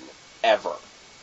But, like, if you want to have it, like, somebody's manager wants to, like, take the power away from Bray Wyatt, so she challenges Sister Abigail. So, like, hypothetically speaking. So the match starts, and all you see, still, just like random robed figure, they do, like, the Emperor from Star Wars or some shit, just raise the hand, like, the Force, and then just, like, the person, like, all of a sudden, like, he's laughing and taunting and da-da-da, and then just falls. Like, limp. And then, like, Sister Abigail, like, doesn't go for a pin or anything like that, but just, like, walks over their body on the way out of the ring, and the referee calls it a pin. So technically, the announcers could be like, we still don't know what Sister Abigail is, but she's got to win. You know, leave it to Michael Cole to say something super stupid like that. See, I would not want that at all, but that's just me. I want all of that. You know what I don't want is this match, is what we have. Is what we would have had, you mean? Yes, what we would have had, but we have a much better match but doesn't have any, like, storyline leading up to it. See, that's what bugs me. People have talked about, especially fans of the Bullet Club. Well, it's going to be a good match. I mean, it's going to be a fantastic match with Finn Balor and AJ Styles, but, you know, you could just... I'm one of those people, just like you, that I really, with very few exceptions, I really need to have a reason for these guys fighting. And I don't think I have, in my version where AJ Styles fights Finn Balor, I don't think I have him as the Demon Finn Balor. I have him as douchebag. Rockstar douchebag Finn Balor? Rockstar douchebag. Except that except he'll probably be the face. But whatever, that's how we... But they're both face, that's the other thing. If AJ Styles was heel right now, I'd be for it. If AJ Styles... Did you see the pictures? So thrown together last minute, it doesn't matter if he's heel or face. It's true. It's got like a house show feel to it almost. Which is fine. I go to a lot of house shows. But what I'm thinking of, did you see the quote-unquote Bullet Club pictures from when WWE went to Japan? I did not, no. Basically, it was AJ facing somebody random. I think it was like AJ versus Dolph Ziggler or whatever, but because he was in Japan, where the Bullet Club was all big and all that and whatever, he came out in a luchador mask that was very, like, it was very Bullet Club designed. Like AJ did, and he fought in the mask, apparently. I don't know, I didn't see pictures of the match. I saw pictures of his, like, entrance and shit like that, and I will say, the Bullet Club, or whatever you want to call it, club, luchador mask, looked pretty fucking sick. Like, I'm not saying that AJ should suddenly become, like, some random luchador character, but it looked pretty sick. So, to have that masked face stare down with the demon, no, it doesn't make any sense. I'll give you that 100%. But at the same time, I wouldn't mind it, because, like, as a moment, the moment would be cool. I don't know. I don't know how I feel about it, but like I said, if I have Finn Balor facing AJ Styles, it's as Balor Club, Rockstar Douchebag with the jacket, Finn Balor.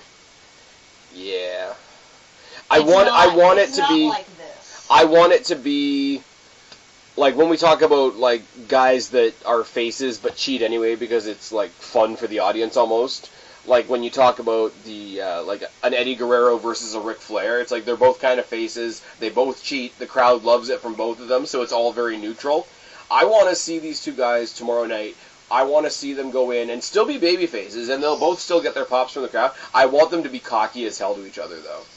Exactly. I really want them to be like those old friends that are fighting, and they're really trying to one-up each other, and they're really just trying to get under each other's skin, because that will make a good match. Well, whatever we want, this is it's not what we're getting. I wouldn't mind this. Even in this new version, I still have Finn Balor winning at one. I wouldn't mind this, like you said, like being the finish of the Bray Wyatt storyline, and I wouldn't mind this carrying over into Survivor Series. See, you got me saying SummerSlam now. I can do that sometimes. This would be a pretty good Survivor Series match if you were gonna if you're gonna continue this feud. I mean, you might as well continue this feud since you're gonna start it. The only way you carry it over is they're both going in as baby faces right now. One of them shocks us and cheats. And if it was Rockstar douchebag Finn Balor, I'd love him to cheat, just because I'd love to see the reaction from the crowd. And then you take the month or month and a half or whatever it is till Survivor Series, and you build in a couple of weeks up to a better match. And like, if you want why would you want to make me sad and make Finn Balor a heel? I think Finn Balor. Why can't I love him? I can't love him if he's a heel. Oh, you can't love a bad boy? When you say it like that, it sounds super creepy. Don't say it like that. Oh, fuck. I don't think Justin Gabriel's a heel anymore, or a babyface anymore. Is Justin Gabriel a thing anymore? Like, why would you even bring that up? Yeah, he's like the Darewolf or whatever. Like the Daredevil werewolf, which is just weird. I'm sorry. I only have room in my heart for one, and it's Finn Balor. Yeah, but you're going to go to... Remember we had that conversation a long time ago? You're going to go to Jericho's hotel room or whatever? Well, Jericho... I would never go to Jericho's hotel room because, two, he is a married man with children, and I would never do that even to somebody that I love. I'm just saying this is going back to, like, super old tackle videos. I have been known to say that, but I would never actually do that. And let's be clear, if I ever met Finn Balor, I would never actually say any of this shit either, because Who was the one that, like, you met, and then they had, like, already seen, like, some of your videos about them? No. I didn't actually meet them. It was fucking Justin Gabriel. Monoxide and Johnny Thunder met Justin Gabriel like on the beach somewhere or something, and they said something about me, and he actually like fucking knew me, and I was like, oh great, I never want to meet Justin Gabriel now because of all this shit that I say on the show. Nice. If Finn Balor, like, you know, I would not go to a signing of Finn Balor because what I have in my head is different than real life. That's not awkward at all. I meet Finn Balor and he's like, oh yeah, I've seen that podcast that you do with Tubecast that you do with Spaz, and you talk about me a lot, and I'd be like, alright, I'm leaving now. I'm gonna go ahead and walk out that door. Hey there, Kristen. I was wondering if you wanted to help me unleash the demon.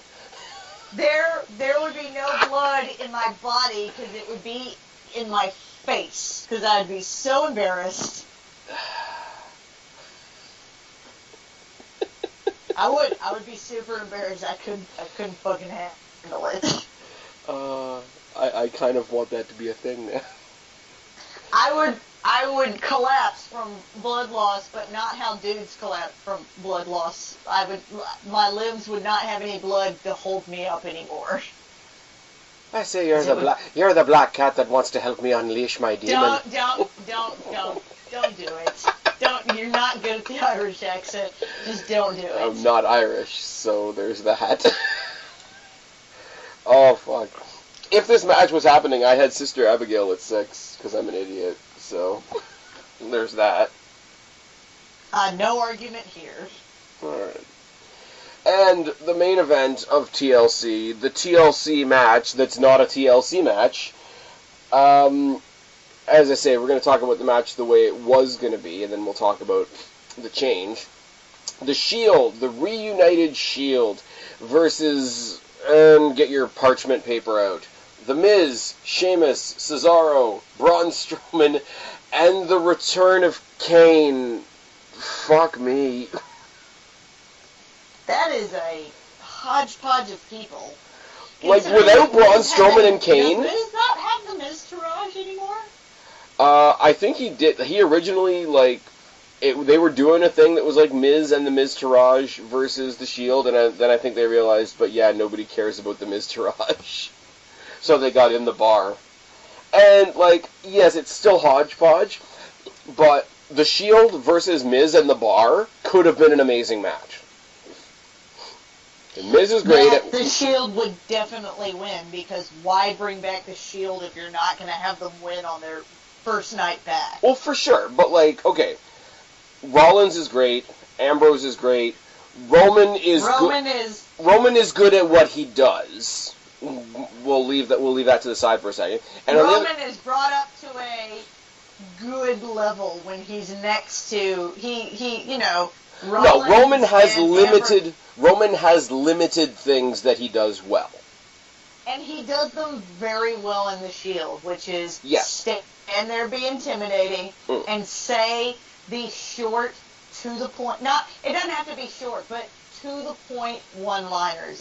But I will say though, like even being in the Shield, like you watch them like the past 1 or 2 weeks, he has more, like, I want to say confidence, but I will even say like in ring, like as far as putting the actual match on, like he's got more, like, I don't want to say charisma because that's the wrong word, but he's more in it now that they've got the Shield back together. And that's the only way, like, you can, I look at all three guys, and I know I say this a lot on the show as well. Things are always better when you can tell that the wrestlers are having a good time. I think we've talked about that before. Yes. I think, if nothing else, Rollins, Reigns, and Ambrose are having a lot of fun being back together as a team. And I agree with you. And when I say Roman Reigns is they're making him, that he's good at what he does in the Shield, that's not a knock on his, like, promo skills or anything. No, but it's him falling back into his slot. It's what I've been saying the Roman Reigns character is needed this whole time. He doesn't need these big, like, they're kind of making him into, they were kind of trying to do this John Cena thing where they're trying to make him funny and trying to make him, like, be the funny, he, like, kind of makes fun of everybody kind of thing. Yeah, and that's not what he is. He's supposed to come out and be like, this is my yard, I'm going to mow you down. I'm sorry, I hate that they're doing the yard thing. Well, I mean, but that's his catchphrase, so what the fuck ever. Yeah. So you haven't it's the Undertaker. This is my yard, this is my ring, and I'm going to remove you from it. And that's the end of his promo. He is very good at those short, intense promos. Right. But what I'm saying is, like, you got Rollins that's great in the ring, Ambrose that has his sort of own style, Roman's good at the things that he's good at. On the other side of the coin, you got Miz, who's probably in the running for one of the greater male heels they have on the show. Sheamus, who does well as long as they keep it in sort of like a brawling sense. And Cesaro, who according to most people can do no wrong. So those 6... I would disagree, but okay. Cesaro? That he can do no wrong. He's not fucking Chris Jericho. Calm the fuck down, people. In the ring. Character-wise, they've changed him enough times that... I would say still. Okay, but look at, when you go on and you talk to people, oh my god, who should be getting more? Who should be in a title shot? Who should be... Clearly, he should be getting more than he's getting, but I feel like he's doing great for a tag team that started from, like, what the fuck is this, essentially? Yeah. Their tag team is great now. I like the Bar. And when I heard that Sheamus was going off to do a movie, I'm like, oh, don't break them up. It's actually a fun tag team. But, like, and then you throw in Braun Strowman. For a tag team that, at the beginning, I feel like you can admit this with me, we gave so much shit about, that gave so much shit to. We're like, this is stupid. What is the point of this? See, my thing was, I got tired of them fighting each other. Like, when they did the best of 7, and granted, this is back when I was still reviewing Raw, but it was like, okay, so they had another fight, and now the score is like 3-2, and I would move on, because it got old. Because, like, the best of 7, you better be, like, Daniel Bryan versus CM Punk, if you want me to stay interested in, like, a best of 7 or a best of 9. Like, and it's not a shot on the guys. It's like, you can't go out 7 weeks in a row and have the same 2 guys fight and expect people to be as interested at the beginning as they are at the end. When they made them a tag team, I'm like, fuck yeah. They're doing the same thing in NXT right now with Oney Lorcan and Danny Burch. They were beating the ever-loving shit out of each other, and it very much looks like they're going to be a tag team. Well, back to the main card. Yes, but then you throw in Braun Strowman. Now... Why? First, okay, there's a couple reasons why, though. I don't want a handicap main event, first of all. Second of all, I don't want Braun Strowman to be in a tag team match, period. Third of all... Well, you definitely... Well, sorry, I didn't catch you when I wanted to make this point. Yeah. You definitely don't want a handicap main event match with a returning, very popular faction. Well, nobody... Okay, let's be real. Nobody believes that the Shield is going to lose on Sunday. So when you have a match that's already a foregone conclusion, which I think this is, no knock on the match, no knock on the guys in the match, but it's a foregone conclusion. Shield. You do not bring the Shield back to lose. Just like when they did when they brought Evolution back, or when they bring back. Actually, a better example, when they brought back DX. You do not bring that popular a group back and have them lose their first night, which was my same argument for Asuka, even though Spaz thinks that she's going to lose. Continue. I don't think that she should. Let's be clear for a second. Hashtag Spaz take her Bound for Glory. Really? Yeah. Really? Yes. I like to showcase all of your dumb mistakes all at once. You feel better about yourself now? I do. That's really sad. It happens. It happens when I have moonshine in me. Apparently, I just become Who's a horrible moonshine? person. Who is moonshine? Do you not know what moonshine is? You just said you've got moonshine inside you. Dude, you're the only one that would make that a weird fucking thing. Just stop. Just stop. Okay, getting back to my point. You don't bring back the Shield to lose, so Shield is going to win, and I'm cool with that. You want to put them up against the Bar and the Miz, and the same process, you're giving Miz and the Bar some main event spotlight, which is also very cool. But they're going to win. So when you throw Braun Strowman on there, it's like, okay, they're going to win, and you want to make them look real strong. We get it. And then you throw in another body. No, we're going to talk about who the body is in a second. But you throw on a 5th body to make it 5-on-3. It's like, okay, well, fuck it. This is going to be a joke now. Like, hashtag make the Shield look strong. Well, and, you know... The 5th person is Kane. Can we combine the... Can we talk about the adjustment to the match? Sure. Now? The same time they announced that Finn Balor would be facing AJ Styles, they also announced that Kurt Angle would be replacing Roman Reigns due to an injury. So now you have the semi-reunited Shield. Everybody still loves Seth Rollins and Dean Ambrose, but now you're bringing Kurt Angle out of, you know, he's not really retired, but essentially WWE retirement. First time he's wrestled in 11 years in a WWE ring. Clearly, you're not going to have him lose.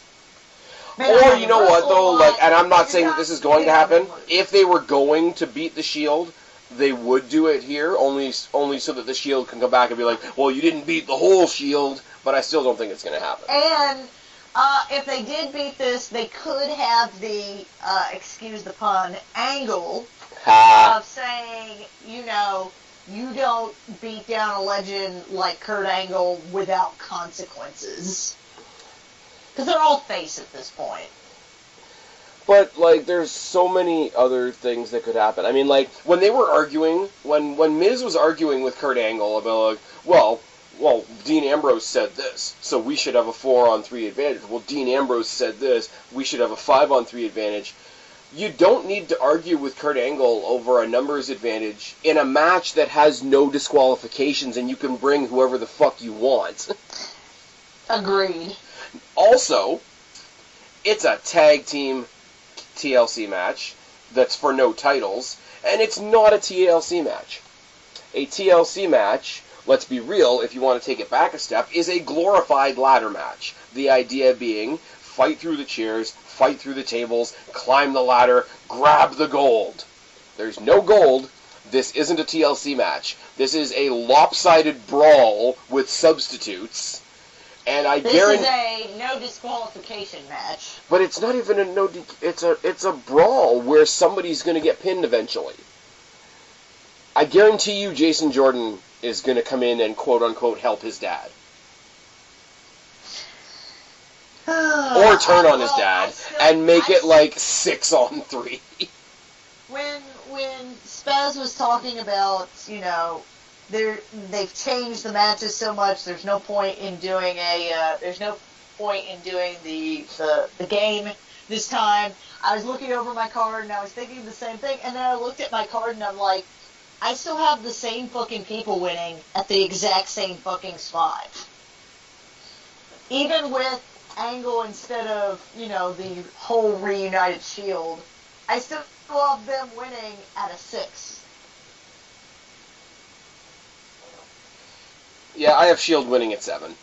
Like, but here's the other thing too, is like everybody's excited about the Shield getting back together, which is fine, which means all the people on YouTube that are only famous for being negative, JD from New York, I'm looking at you, want to find a reason to hate this, and like, oh, well, this is just WWE's last-ditch conspiracy to make Roman Reigns relevant, rah, rah, rah. I'm like, okay, that may be true. But in all fairness, as much as I'm a fan of the guy, what's Dean Ambrose done recently? Being a tag team with Seth Rollins. Yeah, but like, as soon as they tagged up, like, when the two of them tagged up, because they were the two that really the split happened on, because I think, if I'm not mistaken, when Rollins broke up with them, with the steel chair... Yeah, he hit Dean Ambrose. No, he hit Roman Reigns first. Dean Ambrose was turned around and had this shocked look on his face. Yeah, but in the fallout of that, the two that fought were Rollins and Ambrose. They even had a Hell in a Cell, I think. That's true. So, if the two of them, the ones that had a most direct issue, because Roman was just like, fuck both you guys, I'm going to go get a championship or 3. Like, if the two that fought the most were going to be a tag team, then you knew the Shield was coming. But before that, Ambrose was getting pretty fucking stale.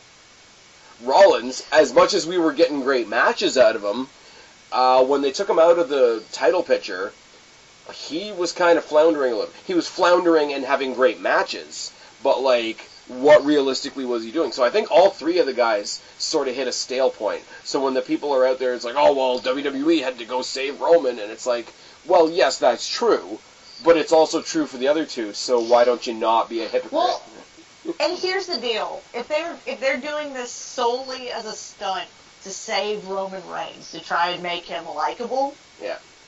Why is that not, why is that not a smart business decision? Because they're playing up the angle that WWE's desperate. And it's like, well... Yes, and you know what? I would not argue that they aren't, but... Hey, you know what? The Rockers gave us Shawn Michaels. I'm just saying, everybody wants this. Everybody wanted to see the Shield again. Exactly. And if you have this guy that you're having so much trouble getting over because he just reeks of, this is the guy we want to get over, a guy that I would like to add, The Rock could not get over, that The Rock comes out and endorses this guy, and he still gets fucking booed. Because I will say, that seemed desperate. Well, and they finally find something that they're like, people will get behind this guy if we put him with these two guys. Yeah. How is that not smart? Right. But you know what I love? We can dog WWE for, like, they're trying to get this guy over, but they are now trying to get this guy over in a way that we've all asked for. Well, in a way that the smart marks, the people that are their fiercest critics, that you could get at least, I would say, 50% of them behind you. Exactly. Now the fact remains, when they break the Shield up again, I think people are going to go right back to hating Roman. Well, yeah, but... But here's my thing, too, and this is the one that I love, and, like, honestly, I will say, friggin' JD, who, like, tossed some shit at me on Twitter and then blocked me and pulled some other bullshit because he talks some bullshit. Oh, yes. Follow this logic, okay? This was the guy that when the Shield broke up was like, oh, see, everybody else has had character development. Roman Reigns is still dressed like the Shield. Da-da-da-da. He's still got the Shield music. Listen, da-da-da-da. And then the Shield gets back together, and he says, well, don't go getting excited about the Shield because it's just Roman and friends. Listen, the Shield's just stuck using Roman Reigns' music now. But it was the Shield's music. Thank you very much. Well, I will say that I saw that part of Raw because we had it on, and I saw the Shield walking out with the music, and they come through the crowd and with everything. The old gear. I was part of those people that my inner core kind of hated the fact that they were all wearing the old gear. Like, I know it was to, like, nostalgia. I like it. No. When they did it the first week. I kind of hated it just because Dean Ambrose and Seth Rollins kind of have their, like, own personalities now, their own, like, thing, and so I felt it weird to put them back in the old thing, but I also... But see, here's my thing, and here's why I love it, though. Like, because the week they got together, they all came out separately with their own gear, their own gimmicks on, whatever.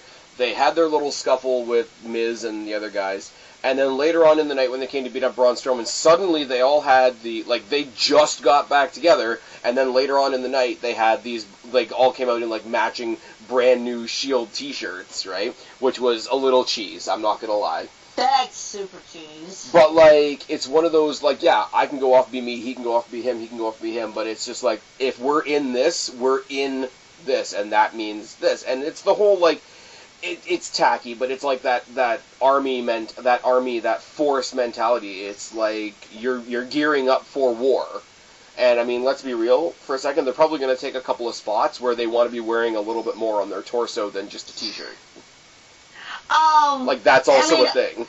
when I say I hate it, probably hate's a strong word.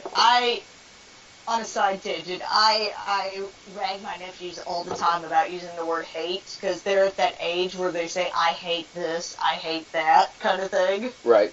But yet you do it yourself because you're a good, controversial adult? Well, I can tell my nephews that I've now done the same thing. I shouldn't say that I hated it. I didn't like it when it came out, but I get it at the same time. Yeah, it's sort of this is where we are right now. If they continue to do the Shield thing, say after this pay-per-view, they're still doing the Shield thing, I would like them to still come out in their own t-shirts. Kind of like the... I'm going to try not to equate everything to the Finn Balor Demon thing. If they want to do the Shield thing, they can do the Shield thing, but it's to, as you say, come out as a unit. I don't want them to do the Shield thing constantly, where they're all wearing the vest and the tactical gear all the fucking time. I feel like that should be for when they decide we're going to have this match as the Shield. Fair, but I think for the next little while, they're going to want to reinforce to us how reunited they are, and the easiest way to do that is visual.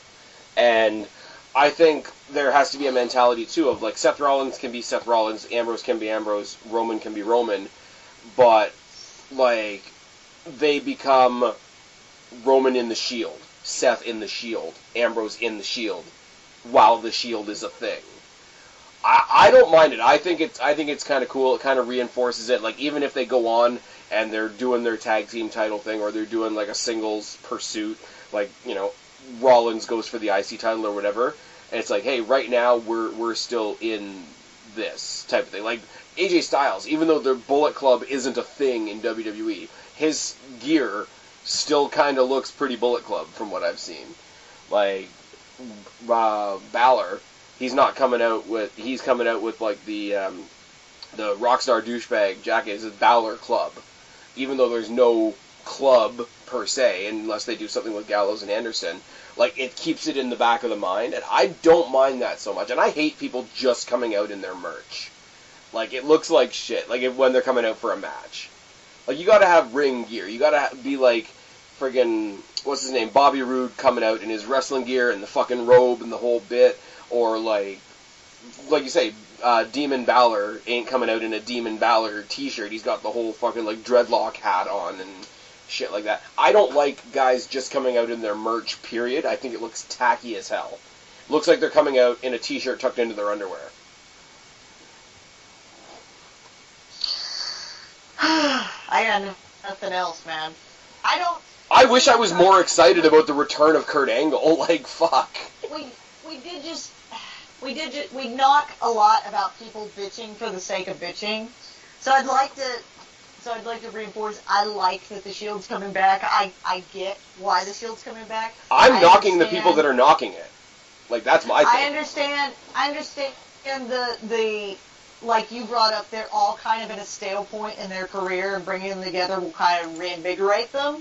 And storyline-wise, it kind of makes sense, too. Yeah. And when I say I'm knocking, like, when I'm knocking them right now, I'm literally, like, I'm knocking their, like, attire. So I'm finding, like, the most insignificant thing to, like, nitpick in this thing that I like.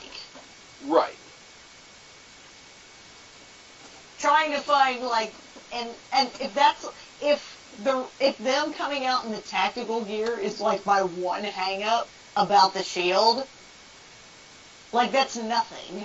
That's just oh, by the way, like, that's like us being like, oh, by the way, I don't like Alicia Fox's shirt. Like, I don't like that Alicia Fox has clothes on, but that's neither here nor there.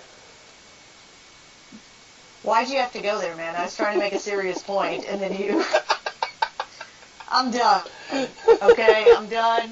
I've had 4 shots of moonshine, I'm done. You've still got moonshine in you? I've still got moonshine to drink. There we go. Alrighty, well, this was sort of a bit of a shit show, and we still don't have Guapo. It was definitely a shit show. That's what happens when moonshine is involved. We used this I think we used this pay-per-view to talk about other things that are bugging us. Like, I think that's pretty much. I think that's the theme of this video. If you've made it this far in the video, by the way, going on, and I'm gonna sleep tonight with thoughts of Finn Balor on my mind, and then I'll never meet him, like we just talked about, because I will be too fucking embarrassed. They're going to unleash the demon. Did I tell you? I think I may have said it off camera at some point, or off recording at some point. We're not on camera. I just corrected myself. Anyways, off recording at some point, where I had, like, this dream, because Guapo and them met Finn Balor at Wizard World in New Orleans, I think last year. And I didn't get to go, but it's fine. I had this dream where I went with them, and Guapo and Suave proceeded to tell Finn Balor about, like, similar shit that I say, like, on this show. Oh, no.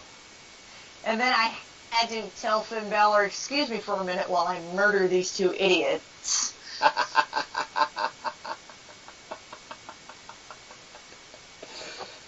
Oh. I won't go into detail after that, but it got very violent after that.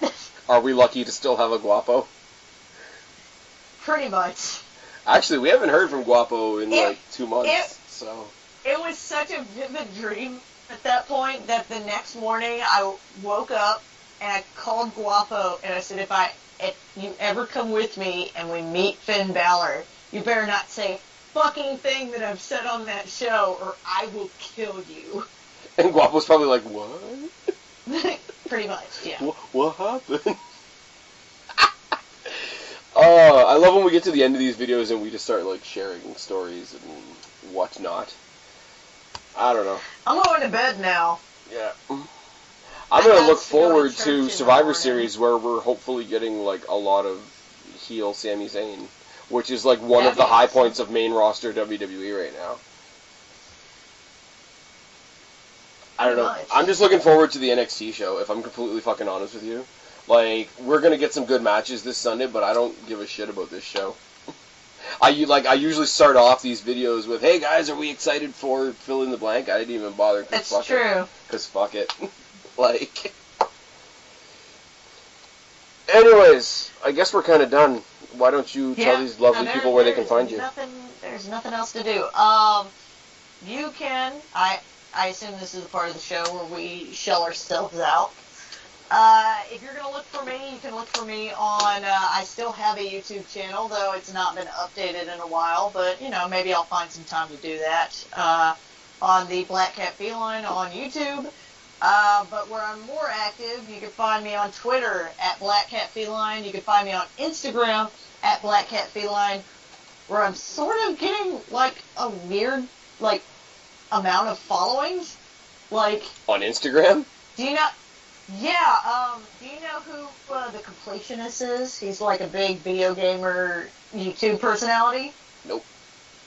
Well, he is. He's a kind of big video gamer YouTube personality. The Completionist actually, like, liked one of my Instagram photos. Nice. So, apparently I might be maybe a thing there, but I will assure you it is all pictures of me and not me, landscape pictures at work. Fucking look on my Twitter, you see pictures of me and Pete Dunne and me and Santino Marella, for whoever gives a shit about that. I actually went to an indie show. That was fun, huh? It was, kind of. It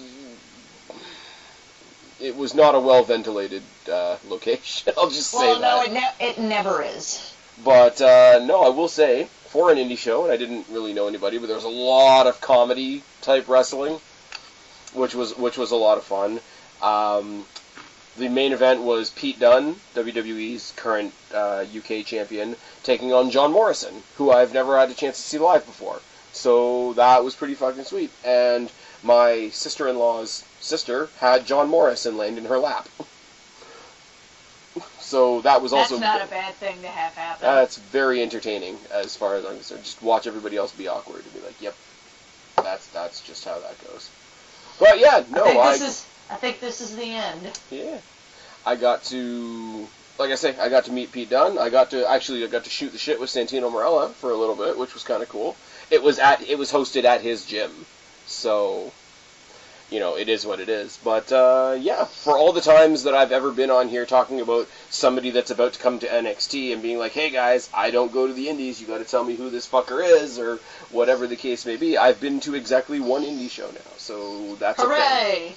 Anyways, you've already shilled yourself. Everybody knows where to find me or they wouldn't be here, so, yeah, I've been Spaz, she's been Kristen, we are your YWC Reality Check. Subscribe up there, talk down there, start a conversation, keep all these conversations going, don't be a stranger. I will talk to each and every last one of you later, but for right now, myself and Kristen are tagging out. Bye, guys.